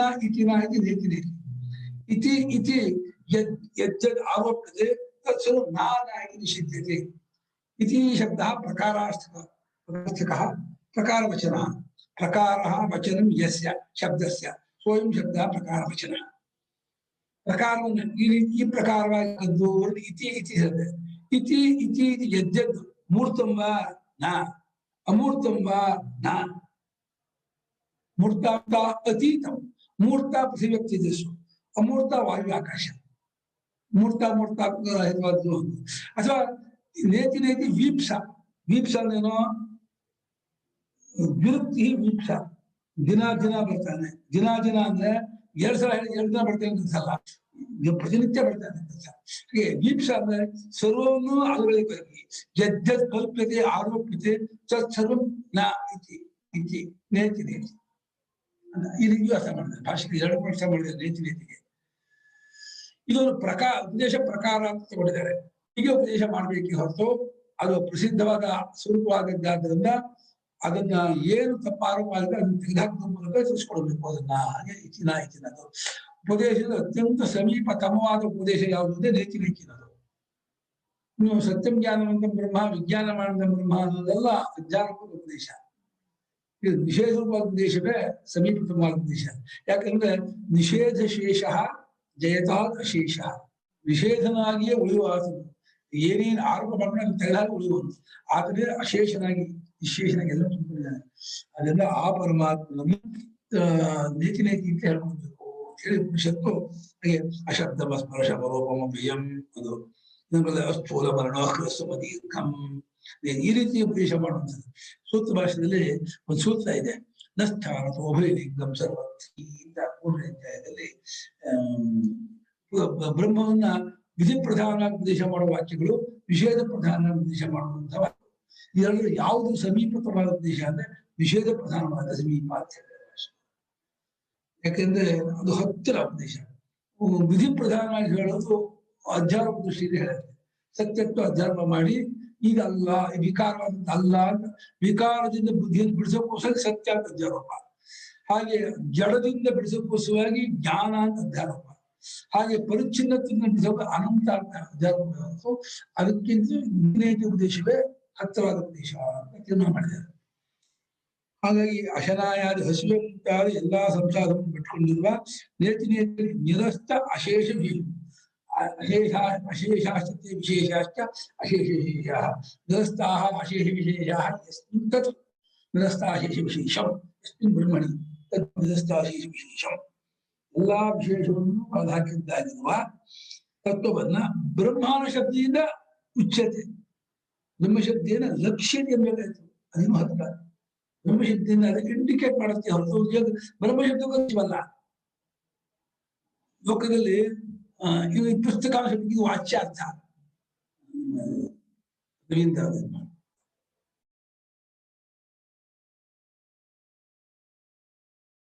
ಇಲ್ಲ ಸತ್ವಮಸಿ ಅಹಂ ಬ್ರಹ್ಮಾಸ್ಮಿ ಅಯಮಾತ್ಮ ಬ್ರಹ್ಮ ವಿಜ್ಞಾನ ಮಹಾವಾಕ್ಯ ಅದಕ್ಕಿಂತಲೂ ನೇತಿ ನೇತಿ ವಾಕ್ಯ ಅಷ್ಟು ಅದು ವಾಕ್ಯವೇ ಸ್ವಲ್ಪ ತಮವಾದ ಉಪದೇಶ. ಯಾಕಂದ್ರೆ ಶಬ್ದ ಪ್ರತ್ಯೇಕ ಅಗೋಚರವಾದ ತತ್ವ ಅದು. ಯಥೋ ವಾಚೋ ನಿವರ್ತಂತೆ ಅಪ್ರಾಪ್ಯ ಮನಸ ಸಹ, ಮನಸ್ಸಿಗೂ ಸಿಗದ ಮನಸ್ಸಿನ ನಡುವೆ ವಾಕು ಯಾವ್ದು ರೀಬೋಂಡ್ ಆಗುತ್ತೋ ಅನಿಸುತ್ತೋ ಅಂತ ಹೇಳ್ತಾ ಇರೋದ್ರಿಂದ ಮನೋವಾದ ಅಗೋಚರವಾದ ಅದು ಸಮೀಪ ಅದು ಒಂದು ರೀತಿ ಪ್ರಸಿದ್ಧವಾಗಿದೆ. ತಪ್ಪರ್ಥ ಬಿಡಿಸಿದ್ದಾರೆ. ಹೇಳಿಮ್ಮ. ನಾನಲ್ಲ, ರವೀಂದ್ರ ಅವ್ರ ಏನೋ ಕ್ವಶನ್ ಕೇಳ್ಬೇಕು. ಹೌದಾ? ಗೊತ್ತಾಗ್ಲಿಲ್ಲ. ಅಲ್ಲಲ್ಲ ಗುರುಗಳೇ, ಆ ಲಾಸ್ಟ್ 10 ನಿಮಿಷ ಹೇಳಿದ್ರಲ್ಲ ತಿರ್ಗಾ ಹೇಳಿ, ಎಷ್ಟೊಂದ್ ಜನ ಮಿಸ್ ಮಾಡ್ಕೊಂಡ್ಬಿಟ್ಟಿರ್ತಾರೆ. ಸರಿ ಆಯ್ತು ಇವಾಗ. ಅಲ್ಲ, ಕೊನೆ 10 ನಿಮಿಷ ತಿರ್ಗಾ ಹೇಳಿ ಗುರುಗಳೇ, ಬಹಳ ಚೆನ್ನಾಗಿದೆ ಅದು. ವಿಧಿ ಪ್ರಧಾನವಾಗಿ ನೇರಾಗಿ ಗುಣಸಹಿತವಾದ ಉಪದೇಶ. ಸತ್ಯ, ಜ್ಞಾನ, ಅನಂತ, ವಿಜ್ಞಾನ, ಆನಂದ, ಬ್ರಹ್ಮ, ಆತ್ಮ ಇತ್ಯಾದಿ, ಈಶ್ವರ, ಈಶಾ ಈ ರೀತಿಯಾಗಿಯೂ ತತ್ವ ಹೇಳುವಂತಹ ವಾಕ್ಯಗಳು ಉಂಟು. ಇನ್ನು ಕೆಲವು ವಾಕ್ಯಗಳು ನೇತಿ ನೇತಿ, ಅಶಬ್ದ ಸ್ಪರ್ಶ, ಮರಣ ನಿಷೇಧವಾಗಿ ವಾಕ್ಯ ಇದೆ. ಈ ಎರಡು ಪ್ರಕಾರದ ಉಪದೇಶದಲ್ಲಿ ನಿಷೇಧ ಪ್ರಧಾನವಾದ ಉಪದೇಶವೇ ಸಮೀಪತಮವಾದ ಉಪದೇಶ ಅಂತ ಹೇಳಿ ಸೂಕ್ತ ತೀರ್ಮಾನ ಮಾಡಿದ್ದಾರೆ. ಯಾಕೆ ಅಂತಂದ್ರೆ ಆ ತತ್ವವು, ಆ ಅನುಭವ, ಆ ಸ್ವರೂಪವು ಯಾವ ಶಬ್ದ ಪ್ರತ್ಯಯಕ್ಕೂ ಸಿಗುವಂಥದ್ದಲ್ಲ. ಅದು ಮಾತಿಗೂ ಮನಸ್ಸಿಗೂ ಇದ್ದು ಮಾತು ಮನಸ್ಸನ್ನು ಬೆಳಗುತ್ತಿರುವಂಥದ್ದು. ಹಾಗಾದ್ರಿಂದ ಅದು ಒಂದು ರೀತಿ ಪ್ರಸಿದ್ಧವಾಗ್ಬಿಟ್ಟಿದೆ. ಅದನ್ನು ಹೊಸದಾಗಿ ಸಿದ್ಧಪಡಿಸಬೇಕಾಗಿಲ್ಲ. ಅದನ್ನು ಆರೋಪ ಮಾಡಿದ್ದಾಗಿರೋ ತಪ್ಪರ್ಥವನ್ನು ಬಿಡಿಸ್ಕೊಂಡ್ಬಿಟ್ರೆ ತಾನೇ ತಿಳ್ಕೊಂಡ್ಬಿಡುತ್ತೆ. ಹಾಗಾದ್ರಿಂದ ಏನೇನೇನೇನ್ ತಪ್ಪು ತಿಳ್ಕೊಂಡಿದೀವೋ ಅದನ್ನ ತೆಗೆದಾಕ್ತಾರೆ. ನೀ ದಪ್ಪ ಅಲ್ಲ, ಸಣ್ಣ ಅದಕ್ಕೆ ಮುಂಚೆ ದಪ್ಪ ಅಂತ ಅಂದ್ಕೊಂಡಿದ್ದೆ, ನಾನ್ ದಪ್ಪ ಆಗಿದ್ದೀನಿ ಅಂತ. ದಪ್ಪ ಆಗಿರುವಂತಹ ಉಪಾಧಿಯನ್ನು ತಾನು ಅಂದ್ಕೊಂಡು ದಪ್ಪ ಅಂತ ತಿಳ್ಕೊಳ್ತಾ ಇದ್ದೀನ. ಇಲ್ಲಪ್ಪ ನೀ ದಪ್ಪ ಅಲ್ಲ ಅಂದ್ಮೇಲೆ ಹಾಗಾದ್ರೆ ಸಣ್ಣ ಅಂದ್ಕೊಂಡೆ. ಸಣ್ಣವೂ ಅಲ್ಲ ಅಂತ. ಸಣ್ಣ ಅಲ್ಲ, ಉದ್ದ ಅಲ್ಲ, ಗಿಡ್ಡ ಅಲ್ಲ, ನಾಮ ಇಲ್ಲ, ರೂಪ ಇಲ್ಲ, ಜಾತ, ಗುಣ ಇಲ್ಲ, ಕ್ರಿಯೆ ಇಲ್ಲ, ದ್ರವ್ಯ ಇಲ್ಲ, ಸಂಬಂಧ ಇಲ್ಲ. ಯಾಕಂದ್ರೆ ಅದು ಅದ್ವಿತೀಯವಾದ್ರಿಂದ ಅದಕ್ಕೆ ಸಂಬಂಧ ಬರಲ್ಲ. ಸಂಬಂಧ ಹಾಕಿದ್ರೆ ಎರಡು ಇರಬೇಕು. ಆಮೇಲೆ ಅದು ಅವಿಕ್ರಿಯವಾದ್ರಿಂದ ಅದ್ರ ಕ್ರಿಯೆ ಇಲ್ಲ. ಆಮೇಲೆ ಅದು ಯಾವುದೇ ತರ ಉಪಾಧಿ ಗುಣವಿಲ್ಲ ಅಂದ್ರೆ ಅದು ನಿರ್ಗುಣವಾದ್ರಿಂದ ಗುಣದಿಂದ ಹೇಳಕ್ಕಾಗಲ್ಲ. ಹಾಗಾಗಿ ಬುದ್ಧಿವಂತ, ದಡ್ಡ ಅಂತ, ಅಂಶ ಯಾವ ಗುಣನೂ ಹೇಳ್ಬಾರ್ದು. ಆದ್ರೆ ಎಲ್ಲಾ ಗುಣರೂಪದಿಂದಲೂ ಎಲ್ಲಾ ಕ್ರಿಯೆ ಅದೇ ತೋರ್ತಾ ಇರೋದು. ಅದಕ್ಕೆ ಯಾವುದೂ ಇಲ್ಲ, ಅದು ಎಲ್ಲವಾಗೂ ತೋರ್ತಾ ಇದೆ. ಅದು ಒಂದು ಕಾಣು ಸ್ವಭಾವಕ್ಕೆ, ಕಾಣು ಸ್ವರೂಪಕ್ಕೆ ಯಾವುದು ಇರಬೇಕು. ಮಣ್ಣಿಗೆ ಹೆಸರು ಇಲ್ಲ, ಆಕಾರವೂ ಇಲ್ಲ. ಹೆಸರು ಆಕಾರ ಯಾಕಿದೆಯೋ ಅದು ಇನ್ನೊಂದು ಹೆಸರು ಆಕಾರ ಆಗಲ್ಲ. ಇವಾಗ ಗಳಿಗೆ ಹೆಸರು ಆಕಾರ ಇದೆ, ಹೆಸರು ಆಕಾರ ಗಡಿಗೆ ಕುಡಿಕೆ ಆಗಲ್ಲ, ಮಡಿಕೆ ಆಗಲ್ಲ, ಇನ್ನೊಂದಾಗಲ್ಲ, ಆಗಲ್ಲ. ಮಣ್ಣು ಎಲ್ಲವೂ ಆಗತ್ತೆ. ಚಿನ್ನ ಚಿನ್ನ ಯಾವ್ದು ಅಂತ ಕೇಳಿದ್ರೆ ಚಿನ್ನ ತೋರ್ಸಕ್ಕಾಗಲ್ಲ. ತೋರಿಸ್ಬೋದು, ಉಂಗುರ ತೋರಿಸ್ಬೋದು, ಸಾಲ ತೋರಿಸ್ಬೋದು. ಎಲ್ಲದರಲ್ಲೂ ಒಂದು ಬುದ್ಧಿ ಇದೆಯಲ್ಲ, ಅದಕ್ಕೆ ಹೆಸರು ಚಿನ್ನ. ಚಿನ್ನ ಅನ್ನೋದು ಬುದ್ಧಿಯಲ್ಲಿ ಇರ್ತಕ್ಕಂಥದ್ದೇ ಹೊರತು ಮಣ್ಣು ಅನ್ನೋದು ಹೊರಗಡೆ ತೋರಿಸೋದೆಲ್ಲ ಆಕಾರವೇ. ಆಕಾರವನ್ನು ಮಾತ್ರ ನಾವು ತೋರಿಸ್ಬೋದು, ನಾಮವನ್ನು ಹೇಳ್ಬೋದು ಹೊರತು ಮೂಲ ವಸ್ತು ನಮಗೆ ಮೂಲ ವಸ್ತುವಿಗೆ ಹೆಸರಿಲ್ಲ, ಆಕಾರವಿಲ್ಲ. ಇದು ದೃಷ್ಟಾಂತ. ಇದೇ ರೀತಿ ಪರಮಕಾರಣವಾದ ಪರಬ್ರಹ್ಮ ಇದೆ, ಅದಕ್ಕೆ ಹೆಸರು ಇಲ್ಲ, ಆಕಾರವೂ ಇಲ್ಲ. ಆದ್ರೆ ಇಲ್ಲಿರೋ ಹೆಸರು ಆಕಾರದ ಮೂಲಕವಾಗಿಯೇ ಅದನ್ನ ನಾವು ಗುರುತಿಸ್ಬೇಕು. ಇದೇ ಅದಕ್ಕೆ ಕಾರಣ. ಪ್ರತ್ಯಯೈರೇವ ಪ್ರತ್ಯಯೇಷು ಅವಿಶಿಷ್ಟತೆಯ ಲಕ್ಷ್ಯತೆ ನಾಣ್ಯದ್ವಾರಂ ಅಂತರಾತ್ಮನೋ ವಿಜ್ಞಾನಾಯ ಭಾಷೆ ಬರೆದಿದ್ದಾರೆ. ಈ ಮೂಲಕವಾಗಿ ಇಲ್ಲಿರೋ ಅರಿವು ಇರುವು ಇಟ್ಕೊಂಡು ಅದು ಒಂದು ಅಧ್ಯಾತ್ಮ. ಇಲ್ಲಿರೋ ಅರಿವು ಇರುವು ಅದರದ್ದು ಅಂತ ಅನ್ಕೊಂಡು ಈ ನಾಮರೂಪ ಬಿಡಿಸಿ ಕೇವಲ ಅರಿವುಗಳೇ ಕರ್ಕೊಂಡು ಹೋಗ್ತಾ ಕೊನೆಗೆ ಅದು ಅರಿವು ಇರುವು ಅನ್ನೋದು ಅಲ್ಲ. ಅರಿವು ಇರುವು ಅನ್ನೋದು ಕೂಡ ಈ ಇಲ್ಲಿ ತೋರ್ತಾ ಇರೋ ವ್ಯವಹಾರ ಇರುವ ಅರಿವು ಇರುವು ಮೂಲ ಅಂತ ಹೇಳ್ತಾ ಅಲ್ಲಿದ್ದಾಗ ಅದು ಅರಿವಿನ ಗುಣವೂ ಅಲ್ಲ, ಧರ್ಮ ಇದು ಅಲ್ಲ, ವಸ್ತು ಅಲ್ಲ. ಯಾವ ಶಬ್ದ ಪ್ರತಿಗೂ ವಿಷಯ ಇರ್ತಕ್ಕಂಥ ಅನುಭವವನ್ನ ಇಲ್ಲಿ ಇಂಡಿಕೇಟ್ ಮಾಡ್ತಾ ಇದ್ದಾರೆ. ಭಾಷ್ಯಕಾರರು ಸ್ಪಷ್ಟವಾಗಿ ಇದು ಮಾಡಿದ್ದಾರೆ. ಅದು ಸೂಕ್ಷ್ಮ ವಿಚಾರ ಇದು. ಕಾರಣ ಸ್ವಭಾವಕ್ಕೆ ಕಾರಣಕ್ಕೆ ಹೆಸರು ಆಕಾರ ಇರೋಲ್ಲ. ಹೆಸರು ಆಕಾರ ಇರೋದು ಬಳೆ ಸಾರ ಆಗೋಲ್ಲ. ಯಾಕಂದ್ರೆ ಸಾರ ಆಗ್ಬಿಟ್ರೆ ಬಳೆ ಹೋಗ್ಬೇಕು. ಆ ಚಿನ್ನ ಬಳೆಯೂ ಆಗತ್ತೆ, ಸರವು ಆಗತ್ತೆ, ಜುಮ್ಕಿ ಆಗತ್ತೆ, ಇನ್ನೊಂದು ಆಗತ್ತೆ. ಒಂದು ಆಕಾರ ಇನ್ನೊಂದು ಆಕಾರ ಅಲ್ಲ, ಒಂದು ಆಕಾರ ಇನ್ನೊಂದು ಆಕಾರ ವಿರೋಧ. ಆದ್ರೆ ಯಾವ ಕಾರಣ ವಸ್ತು ಇದೆಯೋ ಅದಕ್ಕೆ ಯಾವ ಆಕಾರವೂ ವಿರೋಧ ಇಲ್ಲ. ಕಾರಣ ವಸ್ತುವಿಗೆ ಎಲ್ಲಾ ಕಾರ್ಯಾಕಾರವೂ ಬರುತ್ತೆ. ಕಾರ್ಯಾಕಾರಕ್ಕೆ ಒಂದಿನೊಂದು ಕಾರ್ಯಾಕಾರ ಆಗಲ್ಲ. ಇವಾಗ ಟೇಬಲ್ ಕುರ್ಚಿ ಆಗಲ್ಲ, ಕುರ್ಚಿ ಮನೆ ಆಗಲ್ಲ, ಮಜೆ ಆಗಲ್ಲ, ಅದೊಂದು ಆಕಾರ. ಈ ಬೇಕಾದ್ರೆ ಇದನ್ನ ಟೇಬಲ್ ಮಾಡಿದ್ರೆ ಇದನ್ನ ತೆಗೆದು ಹಾಕಿ ಬಳಸ್ಬೇಕು. ಅದೇ ಕಾರಣ ರೂಪವನ್ನ ಅಳಿಸೋದೇ ಇಲ್ಲ. ಮರ ಅನ್ನೋದು ಇದೆಯಲ್ಲ, ಟೇಬಲ್ ಆಗೂ ತೋರುತ್ತೆ, ಕುರ್ಚಿಯಾಗಿ ತೋರುತ್ತೆ, ಮಂಚಾಗಿ ತೋರುತ್ತೆ, ಎಲ್ಲ ತಾನು ನಿಜವಾಗಿ ಏನೂ ಅಲ್ಲ, ಎಲ್ಲವಾಗೂ ತೋರುತ್ತೆ. ಅದೇ ರೀತಿ ಮೂಲ ಬ್ರಹ್ಮ ವಸ್ತು ಮಸ್ತ್ ನಾಮರೂಪಾತ್ಮಕವಾಗಿ ತೋರ್ತಾ ಇದೆ. ಮೂಲತಃ ಅದು ಯಾವುದು ಅಲ್ಲ, ಎಲ್ಲವನ್ನು ಬಿಟ್ಟು ಇದೆ, ಎಲ್ಲವಾಗೂ ತೋರುತ್ತೆ. ಇದೇ ಅದರ ವಿಷಯ. ಅದನ್ನ ಅದರದ್ದಾದ ಸುಮ್ಮನೆ ಹೇಳೋದಾದ್ರೆ ಕೇವಲ ರೂಪದ ತಿಳ್ಕೊಂಡು ಆಮೇಲೆ ಎಲ್ಲವೂ ಅದೇ ತೋರ್ತಾ ಇದೆ ಅಂತ ಅಂದ್ಕೊಂಡ್ರೆ ತತ್ವಜ್ಞಾನ. ಮೂಲ ರೂಪದಿಂದ ಒಂದ್ಸಲ ಗುರುತಿಸ್ಕೋಬೇಕು, ತತ್ವ ಅನುಭವದಿಂದ ಕಂಡ್ಕೋಬೇಕು. ಆಮೇಲೆ ಅದೇ ಜಗತ್ತಾಗಿ ತೋರ್ತಾ ಇದೆ, ನಾಮರೂಪ ತೋರ್ತಾ ಇದೆ ಅಂತ ನಿಶ್ಚಯ ಮಾಡೋದು. ಹಾಗಾಗಿ ಬ್ರಹ್ಮಾಗ್ನಿಯಲ್ಲಿ ಹೋಮ ಮಾಡ್ತಾರೆ ಎನ್ನುವಾಗ ಈ ಮನೋಬ್ರಹ್ಮ, ವಿದ್ಯುತ್ ಬ್ರಹ್ಮ, ಆಕಾಶ ಬ್ರಹ್ಮ, ಆದಿತ್ಯ ಬ್ರಹ್ಮ ಅಲ್ಲ. ಈ ನಿರ್ಗುಣ ಬ್ರಹ್ಮ ಅಂತ ತಿಳ್ಕೊಳ್ಳೋದು ಭಾಷೆಕಾರರು ಸತ್ಯಂ ಜ್ಞಾನದ ಬ್ರಹ್ಮ, ವಿಜ್ಞಾನಮಯದ ಬ್ರಹ್ಮ, ಸಾಕ್ಷಾತ್ ಪರೋಕ್ಷ ಬ್ರಹ್ಮ ಅಂತೇಳಿ ಈ ಜ್ಞಾನದಿಂದ ಸಂರಕ್ಷಣೆ.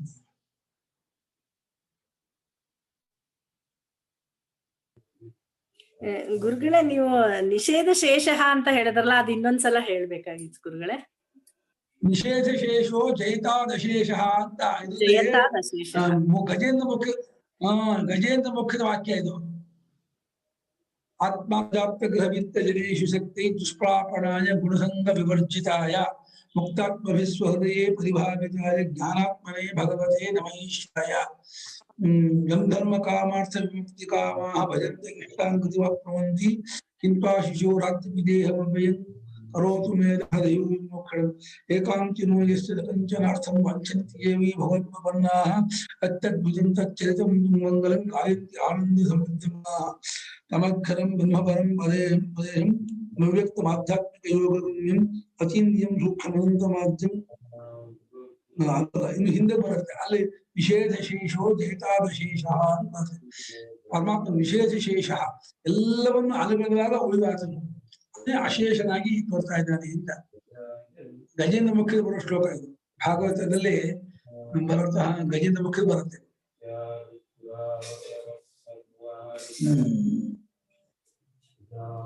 ಈ ಎಲ್ಲಾ ವಿಶೇಷವನ್ನೆಲ್ಲ ಅಳಿಸಿಕೊಂಡ ತೆಗೆದುಹಾಕಿಕೊಂಡಂತಹ ಆ ತತ್ವವನ್ನ ಬ್ರಹ್ಮಾನು ಶಬ್ದದಿಂದ ಲಕ್ಷಿಸ್ತಾ ಇದೆ, ಗುರುತಿಸ್ತಾ ಇದೆ. ಬ್ರಹ್ಮಚತತ್ತು ಅಗ್ನಿಷ್ಠ, ಬ್ರಹ್ಮವೂ ಆಗಿದೆ ಮತ್ತು ಅಗ್ನಿಯೂ ಆಗಿದೆ. ಇದು ರೂಪಕ ಮಾಡ್ತಾ ಇದೆ. ಹೇಗೆ ಅಗ್ನಿ ಎಲ್ಲವನ್ನೂ ತಂದಾಗಿ ಮಾಡ್ಕೊಂಡ್ಬಿಡುತ್ತೋ ಸುಟ್ಟೋ, ಈ ಬ್ರಹ್ಮ ಎಲ್ಲವೂ ತಾನಾಗ್ಬಿಟ್ಟಿದೆ. ಆದ್ರಿಂದ ಅಗ್ನಿಯಂತೆಯೇ ಅಗ್ನಿ ಹೇಗೆ ನಾವು ಹಾಕಿದ ಪದಾರ್ಥವನ್ನ ಮತ್ತೆ ಬೇರೆ ಉಳಿಸ್ಕೊಳ್ಳೋದಿಲ್ಲ, ತುಪ್ಪ ಹಾಕಿ ನುಂಗ್ ಹಾಕ್ಬಿಡ್ತಾನೆ. ಒಂದು ಹುಲ್ಲು ಕಾಗದ ಹಾಕಿದ್ರೆ ತಿಂದು ಹಾಕ್ಬಿಡ್ತಾನೆ. ಹಾಗೆ ಬ್ರಹ್ಮರೂಪ ತನ್ನನ್ನು ಅಡಗಿಸ್ಕೊಂಡ್ಬಿಡುತ್ತೆ. ಅಂದ್ರೆ ಬ್ರಹ್ಮವೇ ಅಗ್ನಿ, ಬ್ರಹ್ಮ ಅಗ್ನಿಷ್ಠ ಬ್ರಹ್ಮಾಗ್ನಿ.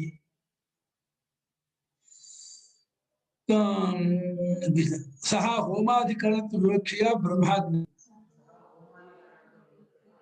ಹೋಮಕ್ಕೆ ಅಧಿಕರಣ ಅಂದ್ರೆ ಆಶಯ.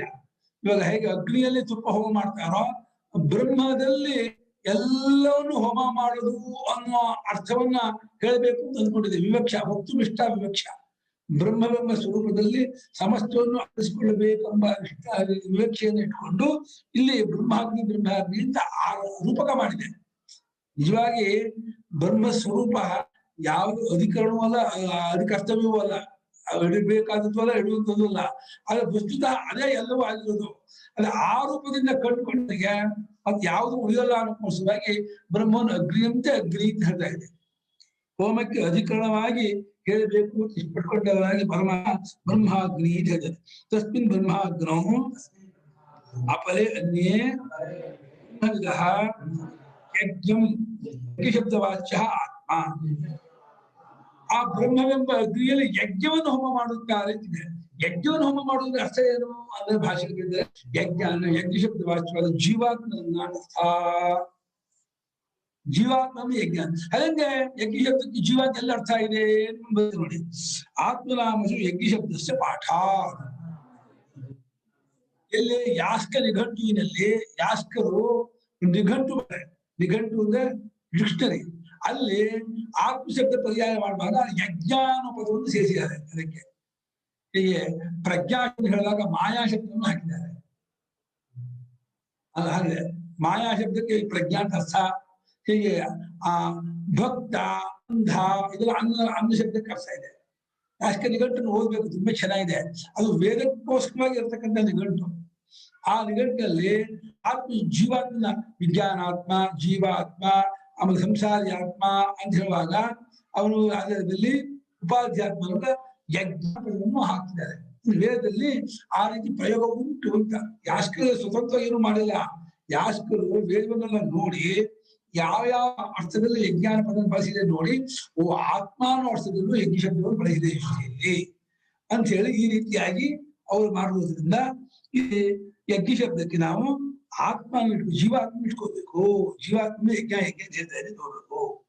ತಮ್ ಆತ್ಮಾನಂ ಯಜ್ಞಂ ಪರಮಾರ್ಥತಃ ಪರಮೇವ ಬ್ರಹ್ಮ ಸಂತಂ ಬ್ರಹ್ಮ ಬುದ್ಧ್ಯಾದುಪಾಧಿ ಸಂಯುಕ್ತಂ ಅಧ್ಯಸ್ಥ ಸರ್ವೋಪಾಧಿ ಧರ್ಮಕಂ ಆಹುತಿ ರೂಪಂ ಯಜ್ಞೇನೈವ ಆತ್ಮನಿವ ಉಕ್ತಲಕ್ಷಣೇನ ಉಪಜುಹ್ವತಿ ಪ್ರಕ್ಷಿಪಂತಿ.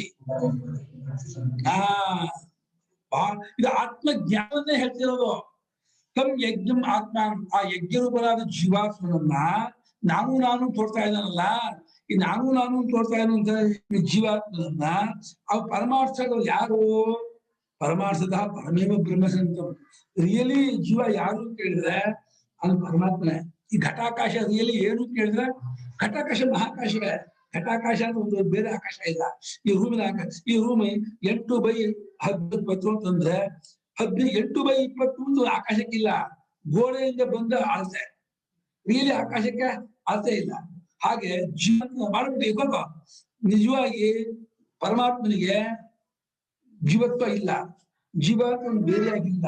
ಹಾಗೆ ಬುದ್ಧ್ಯಾದಿ ಸಂಯುಕ್ತ, ಬುದ್ಧಿಯೇ ಮೊದಲಾದ ಬುದ್ಧಿ, ಆಮೇಲೆ ಪ್ರಾಣ, ಮನಸ್ಸು, ಇಂದ್ರಿಯ, ದೇಹ. ಉಪಾಧಿನೇನೋ ತೋರಿಕೊಳ್ಳುವ ಜಾಗ. ಕರೆಂಟು ಹೇಗೆ ಕರೆಂಟಿಗೆ ಬಲ್ಬ್ ಉಪಾಧಿಯೋ, ಬೆಂಕಿಗೆ ಕಟ್ಟಿಗೆ ಉಪಾಧಿಯೋ, ಅದು ಇರೋದಕ್ಕೆ ಬೇಡ, ತೋರ್ಕೊಳ್ಳೋಕೆ ಅದು ಇದೆ, ತೋರ್ಕೊಳ್ಳೋಣ. ಬರೀ ಬೆಂಕಿ ತೋರ್ಸಿ, ಕಾಗದ ಇಟ್ಕೋಬಾರ್ದು, ಕಡ್ಡಿ ಇಟ್ಕೋಬಾರ್ದು, ಪೆಟ್ರೋಲ್ ಸಿಮೆಂಟ್ ಏನು ಇಟ್ಕೋಬಾರ್ದು, ಬರೀ ಬೆಂಕಿ ತೋರ್ಸ್ಬೇಕಪ್ಪ, ತೋರ್ಸಕ್ಕಾಗಲ್ಲ. ಅದು ಬೆಂಕಿ ಇಲ್ವೋ? ಇದಾನೆ. ಆದ್ರೆ ಕಟ್ಟಿಗೆ ತೋರ್ಸ್ಬೇಕು. ನೀವು ಕಟ್ಟಿಗೆ ಊರಿಗೆ ತೋರ್ಸ್ಬೇಕು, ಯಾವ್ದು ಇಟ್ಕೊಳ್ಳೋದು ತೋರ್ಸ್ಬೇಕಪ್ಪ. ಏನು ಪಾರ್ಥಿವ ಇಂಧನವನ್ನು ಇಟ್ಕೊಳ್ಳೋದು ತೋರ್ಸಕ್ಕಾಗಲ್ಲ. ಅಗ್ನಿನ ಬರೀ ಅಗ್ನಿ ತೋರ್ಸಕ್ಕಾಗಲ್ಲ. ಆದ್ರೆ ಇಲ್ಲ ತೋರ್ಸ ಅಲ್ಲ. ಹಾಗೆ ಕೇವಲ ಆತ್ಮನನ್ನು ತೋರಿಸುವುದು ವ್ಯವಹಾರದಲ್ಲಿ ಆ ವ್ಯವಹಾರ ಅತೀತ ಅದು. ಆದ್ರೆ ಅವನು ಬುದ್ಧಿಯ ಮುಂತಾದಿಯಲ್ಲಿ ಅಭಿಮಾನ ಪಟ್ಕೊಂಡಾಗ ಅವನಿಗೆ ಹೆಸರು ಜೀವ ಅಂತ. ಹೇಗೆ ನಮ್ಮ ತಂದೆನೇ ಅಥವಾ ನಮ್ಮ ಅಣ್ಣನೇ ರಾವಣನ ಪಾರ್ಟ್ ಹಾಕೊಂಡ್ರೆ ಅವ್ನಿಗೆ ರಾವಣ ಅಂತ ಹೆಸರು, ಕುಂಭಕರ್ಣ ಅಂತ ಹೆಸರು. ಹಾಗೆ ಯಾರೋ ಹುಡುಗಿ ಸೀತಾ ಪಾಪ ಸೀತೆ, ನಿಜ ಸೀತೆ ಅಲ್ಲ, ಆ ವೇಷ ಆ ಇದು ಹಾಗೆ ಈ ಪರಮಾತ್ಮನಿಗೆ ಶುದ್ಧ ಚಿನ್ಮಾತ್ಮನಿಗೆ ಬುದ್ಧಿಯಾದಿಗಳಲ್ಲಿ ಸೇರ್ಕೊಂಡು ನಾನು ಅನುಭವ ಪಡ್ಕೊಂಡಾಗ ಅವನ ಹೆಸರು ಜೀವ. ಬುದ್ಧಿಯಾದ ಉಪಾಧಿ ಸಂಯುಕ್ತ, ಬುದ್ಧಿಯ ಮುಂತಾದ ಉಪಾಧಿಯನ್ನು ಕೂಡಿಕೊಂಡ ರಿಯಲಿ ಪರಮೇ ಬ್ರಹ್ಮ ಸಂತಂ, ಪರಬ್ರಹ್ಮವೇ ಆಗಿದ್ದುಕೊಂಡಿದ್ದಾನೆ, ಬುದ್ಧಿಯಾದ ಉಪಾಧಿಯನ್ನು ಕೂಡಿಕೊಂಡಿದ್ದಾನೆ. ಅಷ್ಟೇ ಅಲ್ಲ, ಅಧ್ಯಸ್ಥ ಅಂದ್ರೆ ಆರೋಪಿತ ಹುಟ್ಟಾಕಿಕೊಂಡದ್ದಾದ ಉಪಾಧಿ ಧರ್ಮಕಂ ಕಪ್ರತ್ಯ ಬಹುರಿ, ಉಪಾಧಿ ಧರ್ಮವನ್ನುಳ್ಳವನು, ತನ್ನ ಮೇಲೆ ನಾನು ಮಾಡುವನು, ಅನುಭವಿಸುವನು, ತಿಳ್ಕೊಳ್ಳುವನು ಮಾಡ. ಇದು ಮೊದಲನೆಯ ತತ್ವಕ್ಕೆ, ಇದು ಯೂನಿವರ್ಸಲ್ ಆಗಿ. ಆಮೇಲೆ ಜಾತಿ, ಕುಲ, ಗೋತ್ರ, ಅನ್ನ, ಆಶ್ರಮ, ವಯಸ್ಸು, ಅವಸ್ಥೆ ಎಲ್ಲವನ್ನೂ ಹುಟ್ಟಾಕೋತಾನೆ. ನಾವು ಶ್ರೀಮಂತ, ಬಡವ, ಬುದ್ಧಿವಂತ, ದಡ್ಡ, ನಾನು ಇದು ಅಧಿಕಾರಿ, ಎಷ್ಟು ತರಹ ಆರೋಪ ಮಾಡ್ಕೊಂಡಿದ್ದಾನೆ ಅಂತಂದ್ರೆ ಈ ಜೀವ, ಎಷ್ಟು ತರಹ ಅಭಿಮಾನ, ಅಷ್ಟು ಆರೋಪವೇ.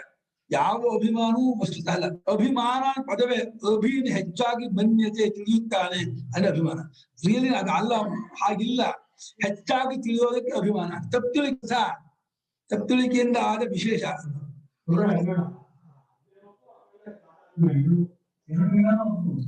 ಅಭಿ ಅಂದ್ರೆ ಅದು ಆರೋಪನ ಇಂಪೋಸ್ ಮಾಡಿದ್ರು, ಹಾಕಿದ್ರು. ಹಾಗಾಗಿ ಅಧ್ಯಸ್ಥ, ಅಧ್ಯಸ್ಥ ಅಂದ್ರೆ ಕರ್ಮ ಇದು ತಪ್ಯ, ಪಶುಕ್ಷೇಪಣಿಗೆ ಅಷ್ಟಃ ಅಂತ ಅರ್ಥ, ಪ್ರತ್ಯಯ ಹಾಕಲ್ಪಟ್ಟ ಅಂತ. ಅಧೀನ ಅದನ್ನು ಕುರಿತು ಅದ್ರ ಮೇಲೆ ಹುಟ್ಟಾಕಿದ್ದಾದ ಸರ್ವೋಪಾಧಿಕ, ಯಾವಂತಹ ಉಪಾಧೇಯ ಸಂತಿ ತೇ ಸರ್ವೇ ಧಾರ್ಮಿಕ ಅಂದ್ರೆ ಹೇಳ್ದಲ್ಲ, ಜಾತಿ, ವರ್ಣ, ನಾನು ಹೆಂಗಸು ಅಂತ, ನಾನು ಗಂಡಸು ಅಂತ, ಅದು ದೇಹ ಧರ್ಮ ಹೊತ್ತು ಬರಿಯ ಚೈತನ್ಯಕ್ಕೆ ಗಂಡು ಅಲ್ಲ ಹೆಣ್ಣು ಅಲ್ಲ, ಕೇವಲ ಆತ್ಮನೋ, ಹೆಣ್ಣಲ್ಲ ಗಂಡಲ್ಲ. ನಸ್ತೀನ ಷಂಡೋ ನಪುಮಾನ್ ಚಂದು ಗುಣ ಕರ್ಮನ ಸನ್ನ ಚಾಸನ್ ನಿಷೇಧ ಶೀಘು ಈ ಕೊಡ್ತು ನೋಡಿ. ಶುರುನ ನಸ್ತೀನ ಷಂಡೋ ನಪುಮಾನ್ ಚಂದು ಆಗಲ್ಲ. ಆರಂಭ ಶ್ಲೋಕ ಅಲ್ಲ, ಗಜೇಂದ್ರ ಮೋಕ್ಷ. ನಸ್ತೀನ ಷಂಡೋ ನಪುಮಾನ್ ಚಂದು ನಾಯಂ ಗುಣ ಕರ್ಮನ ಸನ್ನ ಚಾಸನ್ ನಿಷೇಧ ಶೇಷೋ ಏಕಾದಶೇಷ ಅಂತಾಲೆ. ಯಾವಾಗಲೂ ಏನೇನೋ ಹೊಳೆಯುತ್ತೆ, ಎಲ್ಲೋ ಕೂತಿರುತ್ತೆ, ಆ ಯಾವಾಗ ಆಕ್ಟಿವೇಟ್ ಆಗುತ್ತೆ.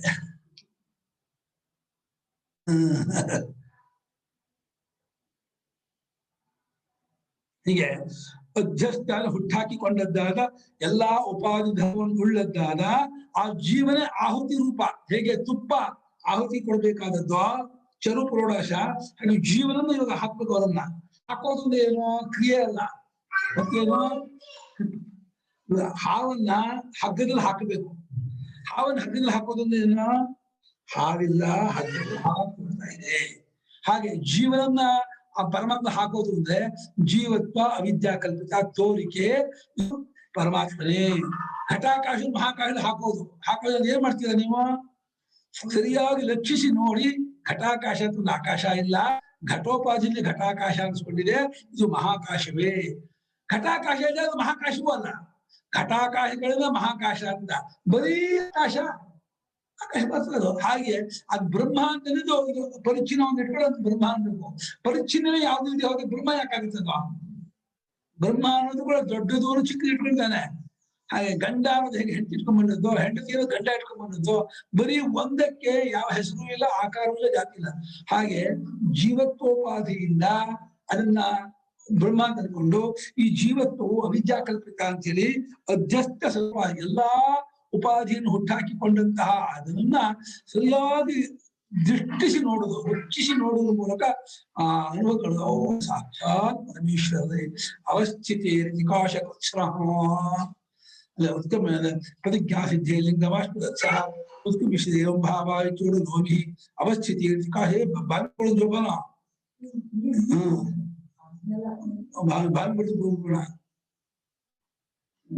ಅವಸ್ಥಿತಿ ಕಾಶಕೃತ ಈ ಇಲ್ಲಿರುವಾಗಲೇನೆಯೇ ಅವನು ಪರಮಾತ್ಮ ಕಾಶಕೃತನೇ ಜೀವನ ತೋರುತ್ತಿರುವಾಗಲೇನೆಯೇ ಸಾಕ್ಷಾತ್ ಪರಮೇಶ್ವರನೇ ಅಂತಃಕರಣೋಪಾಧಿ ಜೀವನಾತ್ಮ ಸಹಜಾನೆ ಅಂತ ಹೇಳಿ ಈ ರೀತಿ ಕಂಡ್ಕೊಳ್ಳೋದಿದೆಯಲ್ಲ ಅದನ್ನೇ ಹೋಮ ಮಾಡ್ತಾರೆ ಅಂತ. ಇದಕ್ಕೆ ಸ್ವಾಮಿಗಳು ಬಾಧಸಾಮಾನಾಧಿಕರಣ ಅಂತ ಬಿಡಿದಾರೆ ಅಲ್ಲಿ.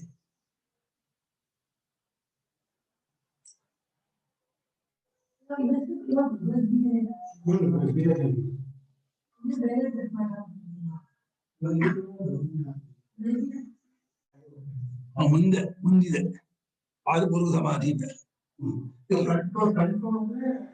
ಜ್ಞಾನವನ್ನೇ ಇಲ್ಲಿ ಸಾಕ್ಷಾತ್ ಅಧ್ಯಾತ್ಮ ಜ್ಞಾನವನ್ನೇ ಹೋಮ ಮಾಡ್ತಾರೆ ಅಂತ ಈ ರೀತಿ ಹೇಳ್ತಾ ಇದೆ. ಈಗ ಉಪಲಕ್ಷಣೇನ ಆತ್ಮನ ಜುಹ್ವತಿ ಉಪಜುಹ್ವತಿ ಪ್ರಕ್ಷಿಪಂತಿ ಬರೀತಾರೆ ನೋಡಿ. ಸೋಪಾಧಿಕಸ್ಯ ಆತ್ಮನಃ ನಿರುಪಾಧಿಕೇನ ಪರಬ್ರಹ್ಮ ರೂಪೇಣ ಇವ ಯದ್ದರ್ಶನಂ ಸಹ ತಸ್ಮಿನ್ ಹೋಮ. ಅಷ್ಟೇ, ಸೋಪಾಧಿಕವಾದ ಉಪಾಧಿಯಿಂದ ಕೂಡಿದ ಉಪಾಧಿನ ಸಹ ವರ್ತತೆ ಸೋಪಾಧಿಕ ತಸ್ಯ ಸೋಪಾಧಿಕಸ್ಯ ಉಪಾಧಿಯಿಂದ ಕೂಡಿಕೊಂಡು ನಾನು ತೋರ್ತಾ ಇರೋ ಜೀವಾತ್ಮನನ್ನ ನಿರುಪಾಧಿಕವಾದ ಉಪಾಧಿಯನ್ನು ಬಿಟ್ಟದ್ದಾದ ಪರಬ್ರಹ್ಮ ರೂಪದಿಂದ ಕಂಡುಕೊಳ್ಳೋದೇನಿದೆ ಇದೇ ಅದರ ಹೋಮ. ಅಷ್ಟೇ. ಇಲ್ಲಿ ಹೋಮ ಇಲ್ಲ ಸೋಟಿಗೆ ಹಾಕೊಂಡು ಈ ಕ್ರಿಯೆ ಮಾಡೋದು ಮಾತ್ರ ಮಾಡ್ಕೋಬೇಡಿ. ದರ್ಶನ ಇದೆ. ದರ್ಶನ ನಾಮ ಯಥಾವಸ್ಥಿತಸ್ಯ ವಸ್ತುನಃ ಅವಗಮ ಅನುಭವ ಪರ್ಯಂತಂ ಜ್ಞಾನ. ಅವಗತಿ ಪರ್ಯಂತಂ ಜ್ಞಾನ, ಅನುಭವ ಪರ್ಯಂತ ಗೊತ್ತು ಮಾಡ್ಕೊಳ್ಳೋದು. ಹೌದು, ಅಹಮಸ್ಮಿ ಪರಂ ಬ್ರಹ್ಮ ನಿತ್ಯ ಶುದ್ಧ ಬುದ್ಧ ಸ್ವಭಾವ ಅಂತೇಳಿ ಅನುಭವದಲ್ಲಿ ಕಂಡುಕೊಳ್ಳೋದನ್ನೇ ನಾನು ಇದುವರೆಗೂ ನಮಗೆ ವಿಚಾರ ಮಾಡಿದ್ದೇನೆ. ಬ್ಲೈಂಡ್ ಆಗಿ ಒಬ್ಬ ಜೀವ ಸಂಸಾರ ಎತ್ಕೊಂಡ್ಬಿಟ್ಟಿದೆ. ಇವಾಗ ನಾನು ಹಾಗಿಲ್ಲ, ಅದು ನನ್ನ ರೂಪವಲ್ಲ, ನಾನು ಉಪನಿಷತ್ ಹೇಳಿದ ಹಾಗೇನೆ ಪರಬ್ರಹ್ಮವೇ ಆಗಿದ್ದೀನಿ ಕಂಡುಕೊಳ್ಳೋದನ್ನೇ ಇಲ್ಲಿ ಯಜ್ಞೇನೀವ ಉಪಯುಕ್ತತಿ. ಜೀವಾತ್ಮಾನ ಯಜ್ಞೇನ ಅಂದ್ರೆ ಪರಮಾತ್ಮ ರೂಪೇಣ ಆತ್ಮರೂಪದಿಂದಲೇ ಅದನ್ನ ಆತ್ಮ ಅಂತ ತಿಳಿಬೇಕು. ಕಲ್ಪಿತಾತ್ಮವನ್ನು ಬಿಟ್ಟು ಪರಮಾರ್ಥಾತ್ಮ ರೂಪದಿಂದ ಕಂಡುಕೊಳ್ಳೋದನ್ನೇ ಈ ಕಲ್ಪಿತಾತ್ಮನಾದ ಈ ಜೀವನೆಂಬ ಯಜ್ಞನನ್ನ ಕಲ್ಪಿತವಲ್ಲದೆ ಇರುವ ಪರಮಾತ್ಮನೆಂಬ ಯಜ್ಞ ರೂಪದಿಂದ ಕಂಡುಕೊಳ್ಳೋದನ್ನೇ ಯಜ್ಞೇನ ಯಜ್ಞಂ ಜುಹ್ವತಿ. ಯಜ್ಞೇನೀವೋಪಜುಹ್ವತಿ ಅದಕ್ಕೆ ಅರ್ಥ ಬರೀತಾ ಇದ್ದಾರೆ. ಬ್ರಹ್ಮ ರೂಪದಿಂದ ಕಂಡುಕೊಳ್ಳೋದು ಅನ್ನೋದು ಏನಿದೆ ಇದನ್ನೇ ಇಲ್ಲಿ ಹೋಮ ಅಂತ ಹೇಳಿ ಇದು ರೂಪಕ ಮಾಡ್ತಾ ಇದೆ. ತಂ ಕುರ್ವಂತಿ ಬ್ರಹ್ಮಾತ್ಮೈಕತ್ವ ದರ್ಶನ ನಿಷ್ಠಾ ಸನ್ಯಾಸಿನಃ ಇತ್ಯರ್ಥ. ಅದಕ್ಕೆ ಅರ್ಥ ಮಾಡ್ಬಿಟ್ಟು ಭಾಷೆಗಾರರು ಬ್ರಹ್ಮಾತ್ಮೈಕತ್ವ ದರ್ಶನ ಅಂದ್ರೆ ಬ್ರಹ್ಮವು ಆತ್ಮವು ಒಂದೇ ಎಂಬ ಜ್ಞಾನದಲ್ಲಿ ನೆಲೆನಿಲ್ಲುವುದು. ನಿಷ್ಠಾನೇನು ನಿಷ್ಠಾನಾಮ ತಾತ್ಪರ್ಯೇನ ಅವಸ್ಥಿ ಅವಸ್ಥಾನ ನಿಷ್ಠ. ತತ್ಪರದಿಂದ ಅಲ್ಲಿಯೇ ಸೆಟ್ಲ್ ಆಗೋದಿದೆಯಲ್ಲ ಅದೇ ನಿಷ್ಠ. ಜಪೋನಿಷ್ಠ ಜಪೋನಿಷ್ಠ ಅಂತಲ್ಲ, ತಪಸ್ಸಿನಲ್ಲಿಯೇ ತತ್ಪರ ತಪೋನಿಷ್ಠ, ಜಪದಲ್ಲಿಯೇ ಮುಳುಗಿರೋ ಜಪೋನಿಷ್ಠ. ನಿಷ್ಠಾ ಶಬ್ದ ತಾತ್ಪರ್ಯ ವಚನ, ತಾತ್ಪರ್ಯ ವಾಚಕ. ನಿಷ್ಠ ಅನ್ನೋದು ಸ್ಥಾಗತಿ ನಿಮಿತ್ತ ಧಾತುವಿಗೆ ನೀ ಉಪಸರ್ಗದಿಂದ ಆ ಪ್ರತ್ಯಯ ಸ್ತ್ರೀಲಿಂಗ ಪ್ರತ್ಯಯ ಬಂದಾಗ ನೆಲೆನಿಲ್ಲುವಿಕೆ. ನೆಲೆನಿಲ್ಲುವಿಕೆ ಅದು ಇನ್ಮೇಲೆ ಸ್ಥಿತಿಹೀನ ಜಾಗದಲ್ಲಿ ಟಾಪು ಸ್ತ್ರೀಲಿಂಗ ಪ್ರತ್ಯಯ ಹಾಕಿದಾಗ ನಿಷ್ಠಾ ಅಂತ ಆಕಾರದ ಸ್ತ್ರೀಲಿಂಗ ಆಗುತ್ತೆ. ನೀರು ಉಪಸರ್ಗದಿಂದ ತತ್ಪರತೆಯಿಂದ ಅಲ್ಲಿಯೇ ನಿಲ್ಲುವುದು, ನೆಲೆಗೊಳ್ಳುವುದು. ಅವಸ್ಥಾನ ಅವಸ್ಥಿತಿ. ತಾತ್ಪರ್ಯ ಅದೇನು? ತತ್ ಪರಂ ಎಸ್ ತಾತ್ಪರ್ಯ. ತತ್ಪರಸ್ಯ ಭಾವ ತಾತ್ಪರ್ಯ. ಅದರಲ್ಲೇ ಮುಳುಗೋದು, ಅದೇ ಹೆಚ್ಚು ಅಂತ ಅನ್ಕೊಳ್ಳೋ ತಾತ್ಪರ್ಯ. ಪರ ಅನ್ನೋದು ಹೆಚ್ಚು ಅಂತ. ತತ್ ಪರ, ಅದೇ ಪರ ಹೆಚ್ಚು. ಅದೇ ತಾತ್ಪರ್ಯ. ಅದರಲ್ಲೇ ಯಾರು ಹೆಚ್ಚು, ಯಾವ್ದು ಹೆಚ್ಚು ಅನ್ನೋದನ್ನ ಅವನಿಗೆ ತತ್ಪರತೆ ಇದೆ, ಅದು ಮುಳುಗಿರ್ತಾನೆ ಅಂತ. ಇಲ್ಲಿ ಬ್ರಹ್ಮಾತ್ಮೀಕತ್ವ ದರ್ಶನದಲ್ಲಿ ನಿಷ್ಠೆ ಆಗಿರ್ತಾರೆ ಈ ಸನ್ಯಾಸಿಗಳು. ಬ್ರಹ್ಮಾತ್ಮೀಕತ್ವ ದರ್ಶನ ನಿಷ್ಠಾ. ಭಾಷ್ಯಕಾರ ಪ್ರಕಾರ ಸನ್ಯಾಸಿಗಳು ಹೇಗಿರ್ಬೇಕು ಅಂತ ಒಂದು ಮಾತಿದ್ದಾರೆ. ಸನ್ಯಾಸಿಗಳು ಮಠ ಹೆಚ್ಚು ಮಾಡೋದು, ಇನ್ನೇನೋ ಭೌತಿಕ ಬೆಳೆಸೋದು ಹೋಗ್ಬೇಡಿ, ಬ್ರಹ್ಮಾತ್ಮಿಕ ದರ್ಶನದಲ್ಲಿ ಮುಳುಗಿರಬೇಕು. ಕರ್ತವ್ಯ ಅನುಷ್ಠಾನ, ಅದೇ ನಿಮ್ಮ ಧರ್ಮ. ಸೂತ್ರಭಾಷೆಯಲ್ಲಿ ತದೀಯೋ ಧರ್ಮ ಶಬದವಾದಿ ತದ್ವಿತಿಕ್ರಮೆ ಪ್ರತ್ಯವೈತಿ ಮಾಡಿದ್ದಾರೆ. ಸನ್ಯಾಸಿ ಧರ್ಮ ಎಂದು ಶಬದವಾದಿಗಳು ಮಾಡಿಕೊಂಡು ಸರ್ವದಾ ಆತ್ಮಸ್ವರೂಪ ಪರ್ಯಾಲೋಚನಂ ಅನುಚಿಂತನಂ ಅನುಸಂಧಾನ. ಅದನ್ನೇ ನಾನು ಯಾರಾಗಿದ್ದೀನಿ, ನಾನು ಏನಾಗಿದ್ದೀನಿ, ನಾನು ಹೇಗಿದ್ದೀನಿ, ನಾನು ಯಾಕೆ ಈ ರೀತಿ ತಿಳ್ಕೊಳ್ತಾ ಇದ್ದೀನಿ, ಪುರುಷತ್ ಹೇಳ್ತಾರೆ ನಾನು ಹೇಗೆ ಅದರ ಅರ್ಥ ಮಾಡ್ಕೊಳ್ಳಿ, ನನ್ನ ಅನುಭವದಲ್ಲಿ ಹೇಗೆ ಬಿಡಿಸ್ಕೊಳ್ಳಿ, ನನ್ನ ಆತ್ಮವನ್ನು ಬಿಟ್ಕೊಂಡು ಹೇಗೆ ಉಳಿಯಲಿ ಅನ್ನೋದನ್ನ ನಿರಂತರ ಚಿಂತನೆ ಮಾಡ್ತಾ ಅನುಭವವನ್ನೇ ಗುರುತಿಸ್ತಾ ಇರುವವನು ಸನ್ಯಾಸಿ. ನಿರಂತರ ಮಾಡಿ 5 ನಿಮಿಷ ಆಗಲ್ಲ.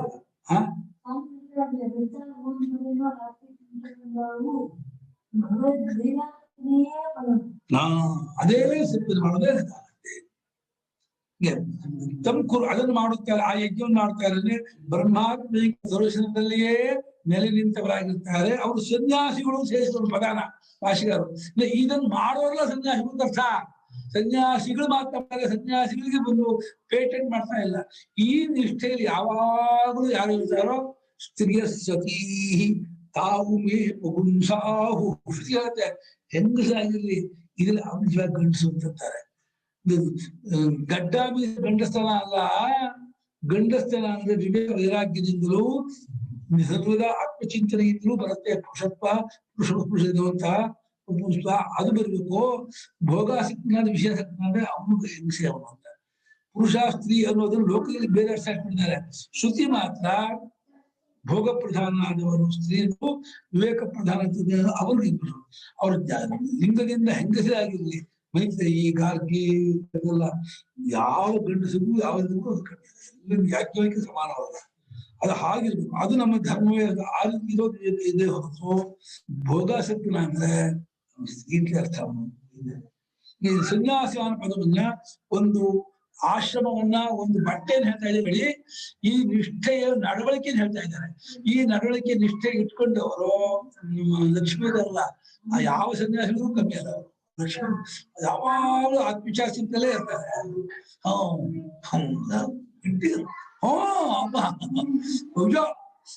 ಮಾಡಿದಾರೆ ಅವರು. ಹಾಟ್ ಅನುವಾದ ಮಾಡಿದಾರೆ. ಎಷ್ಟು ಮಾಡಿದಾರೆ ಗೊತ್ತಾ? ಹಾಟ್ ಭಗವದ್ಗೀತೆ ಹೋಗ್ಬಿಡುದು. ಹಾಗಿರ್ಬೇಕು. ಅವ್ರಿಗೆ ಯಾವ ಒಂದು ನಿಷ್ಠೆ ಇದೆ, ತತ್ಪರತೆ ಇದೆ ಅಂತಂದ್ರೆ, ಆತ್ಮ ಗೋಪಾಲ್ ಲಕ್ಷ್ಮೀ ಗೋಪಾಲ್ ಅಂತಿದ್ದಾರೆ. ಭಾಳ ವೇದಾಂತ ವಿಚಾರದಲ್ಲಿ ಯಾವಾಗಲೂ ಇರ್ತಾರೆ. ವೇದಾಂತ ವಿಚಾರಗಳು ಹೊರಗೆ ಗ್ರೇಟ್ ಅವರು. ಹಾಗಿರ್ಬೇಕು. ನಾನು ಹೇಳುದು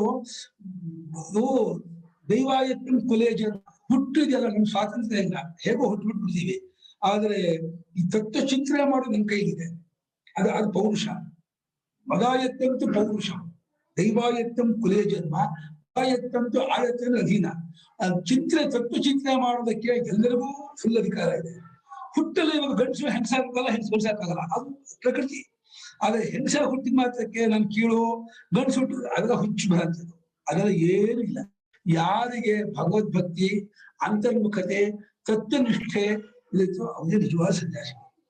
ಅವರ ಸನ್ಯಾಸಿಗಳು ಕಲಿಬೇಕೆ ಹೊರತು ಕಾಯಿ ಬಟ್ಟೆ ಹೊಟ್ಟವರನ್ನೆಲ್ಲ ಏನೇನೋ ಮಾಡಿ ಅವರೆಲ್ಲ ಲೋಕದಲ್ಲಿ ಅಂತೀವಿ ಸನ್ಯಾಸಿಗಳು ಅಂತ. ಆದ್ರೆ ಆಂತರಿಕ ಗುಣ ಬಹಳ ಮುಖ್ಯ. ಹೃದಯದಿಂದ, ಮನಸ್ಸಿನಿಂದ ಅಧ್ಯಾತ್ಮ ಚಿಂತನೆ, ಅಧ್ಯಾತ್ಮ ವಿಚಾರ ತುಂಬ್ಕೋಬೇಕು. ಅಧ್ಯಾತ್ಮ ವಿಚಾರ, ಅಧ್ಯಾತ್ಮ ಚಿಂತನೆ ಮಾಡಿ ತುಂಬ್ಕೋದೇ ಹೋದ್ರೆ ಅನಿಷ್ಕಷಾಯೇ ಕಾಷಾಯಿ ಈಹಾರ್ಥಂ ವಿದ್ಯತೆ ಭಜದು ಧರ್ಮಧ್ವಜಾನಾಂ ಮುಂಡಾನಾಂ ವೃತ್ಯರ್ಥಮಿತಿ ಮೇ ಮತಿ ಅಂತ ಆ ಜನಕನ ಹೆಂಡತಿ ಹೇಳಿದ್ದಾರೆ. ಒಳಗಿನ ಕಷಾಯ ಕಳ್ಕೊಳ್ಳದೆ ಕಾಷಾಯ ಬಟ್ಟೆ ಕಷಾಯ, ಒಳಗಡೆ ಕಷಾಯ ಹೋಗೇ ಇಲ್ಲ. ಮನಸ್ಸಿನಲ್ಲಿ ಕಾಮ ಕ್ರೋಧ ತುಳ್ಕಾಡ್ತಾ ಇದ್ದು ಹೊರಗಡೆ ಕಾಯಿ ಬಟ್ಟೆ ಉಟ್ಕೊಂಡ್ರೆ ಏನ್ ಪ್ರಯೋಜನ ಮಾಡು? ಅನಿಷ್ಕಷಾಯೇ ಕಾಷಾಯ, ಕಷಾಯ ಅದು ಏನೋ ಚೇಷ್ಟೆ, ಏನೋ ಒಂದು ಧರ್ಮಧ್ವಜ, ಒಂದು ಯೋಗಾಳಿಕೆಗೆ ಸನ್ಯಾಸ ಅಂದ್ಕೊಂಡು ವೃತ್ಯರ್ಥ ಚೆನ್ನ ಪಾಪೂಜೆ ಮಾಡಿ ದುಡ್ಡು ಕೊಡಿ ಮಠ ಎಲ್ಲ ಸನ್ಯಾಸಿ ಧರ್ಮ. ಸನ್ಯಾಸಿ ತತ್ವಚಿಂತಕನಾಗಿರ್ಬೇಕು, ಅಧ್ಯಾತ್ಮ ಜ್ಞಾನ ಸಂಪನ್ನನಾಗಿರ್ಬೇಕು. ಅವಾಗ ಭಗವಂತನನ್ನು ಸದಾ ಸಂಪರಿಚಕ್ಷಾಣ, ಭಗವತ್ ಸ್ವರೂಪನೇ ಸುಭಾಗ್ಯ ಆದ್ರೆ ಅವನು ನಿಜವಾದ ಸನ್ಯಾಸಿ.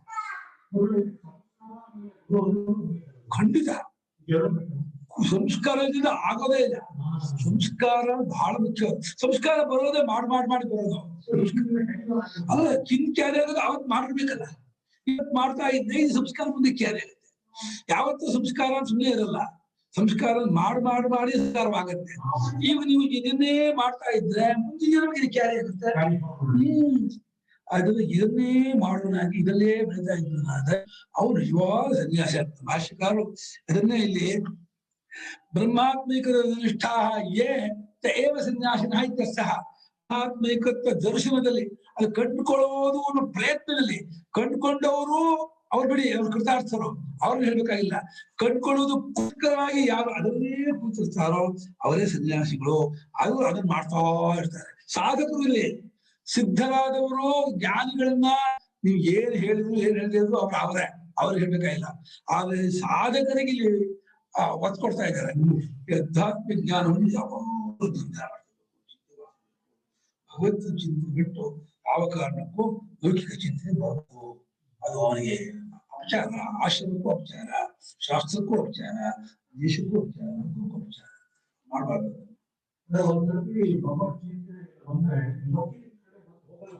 ಹೋಗಲ್ಲ, ಅದು ಏನಾಗ್ಬಿಡುತ್ತೆ ಮಿಷನ್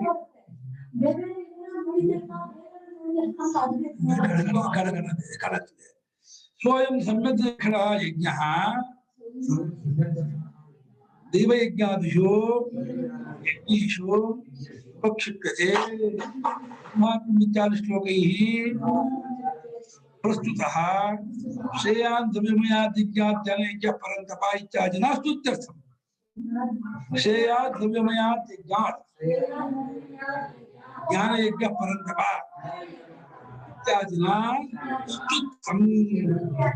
ಈ ಸಮ್ಯಕ್ ದಶ ಲಕ್ಷಣ ಅಂದ್ರೆ ಜಸ್ಟ್ ಆ ಪ್ರಕಾರ, ಆ ತರಹ ಸರಿಯಾಗಿ ಕಂಡುಕೊಳ್ಳೋದು ಅನ್ನೋದು ಒಂದು ರೀತಿ. ಅದನ್ನು ಯಜ್ಞ ಅಂತ ಹೇಳಿ ಯಾತಕ್ಕೆ ದೈವಯಜ್ಞಾದಿ ಯಜ್ಞ, ದೈವಯಜ್ಞ ಅಂದ್ರೆ ದೇವಯಜ್ಞ, ಆಮೇಲೆ ಭೂತಯಜ್ಞ, ಮನುಷ್ಯಜ್ಞ, ಅನೇಕ ಯಜ್ಞ ಇದೆ. ಅಧ್ಯಾಯ ಯಜ್ಞ, ತತ್ವಯಜ್ಞ ಇದೆಯಲ್ಲ. ಈ ಯಜ್ಞಗಳಲ್ಲಿ ಈ ಆತ್ಮಜ್ಞಾನ ಅನ್ನೋ ಯಜ್ಞವನ್ನು ಮಧ್ಯಕ್ಕೆ ಹಾಕಲಾಗುತ್ತೆ, ಪಕ್ಷಿ ಪ್ರತಿಯನ್ನು ಇಡಲಾಗುತ್ತೆ. ಅನೇಕ ದ್ರವ್ಯಮಯಾದ ಯಜ್ಞ, ಕ್ರಿಯಾಮಯವಾದ ಯಜ್ಞಗಳ ಪೈಕಿ ಜ್ಞಾನ ಯಜ್ಞವನ್ನು, ಸಮ್ಯಕ್ ಯಜ್ಞ ಅಂತ ಇಡಲಾಗುತ್ತೆ. ಯಾತಕ್ಕೆ? ಹಿಂದೆ ಬ್ರಹ್ಮಾಪ್ರಹ್ಮಿ ಶ್ಲೋಕದಲ್ಲಿ ಆರಂಭವಾಗಿತ್ತಲ್ಲ, ಆ ಜ್ಞಾನ ಯಜ್ಞವನ್ನು ಹೊಗಳಬೇಕು.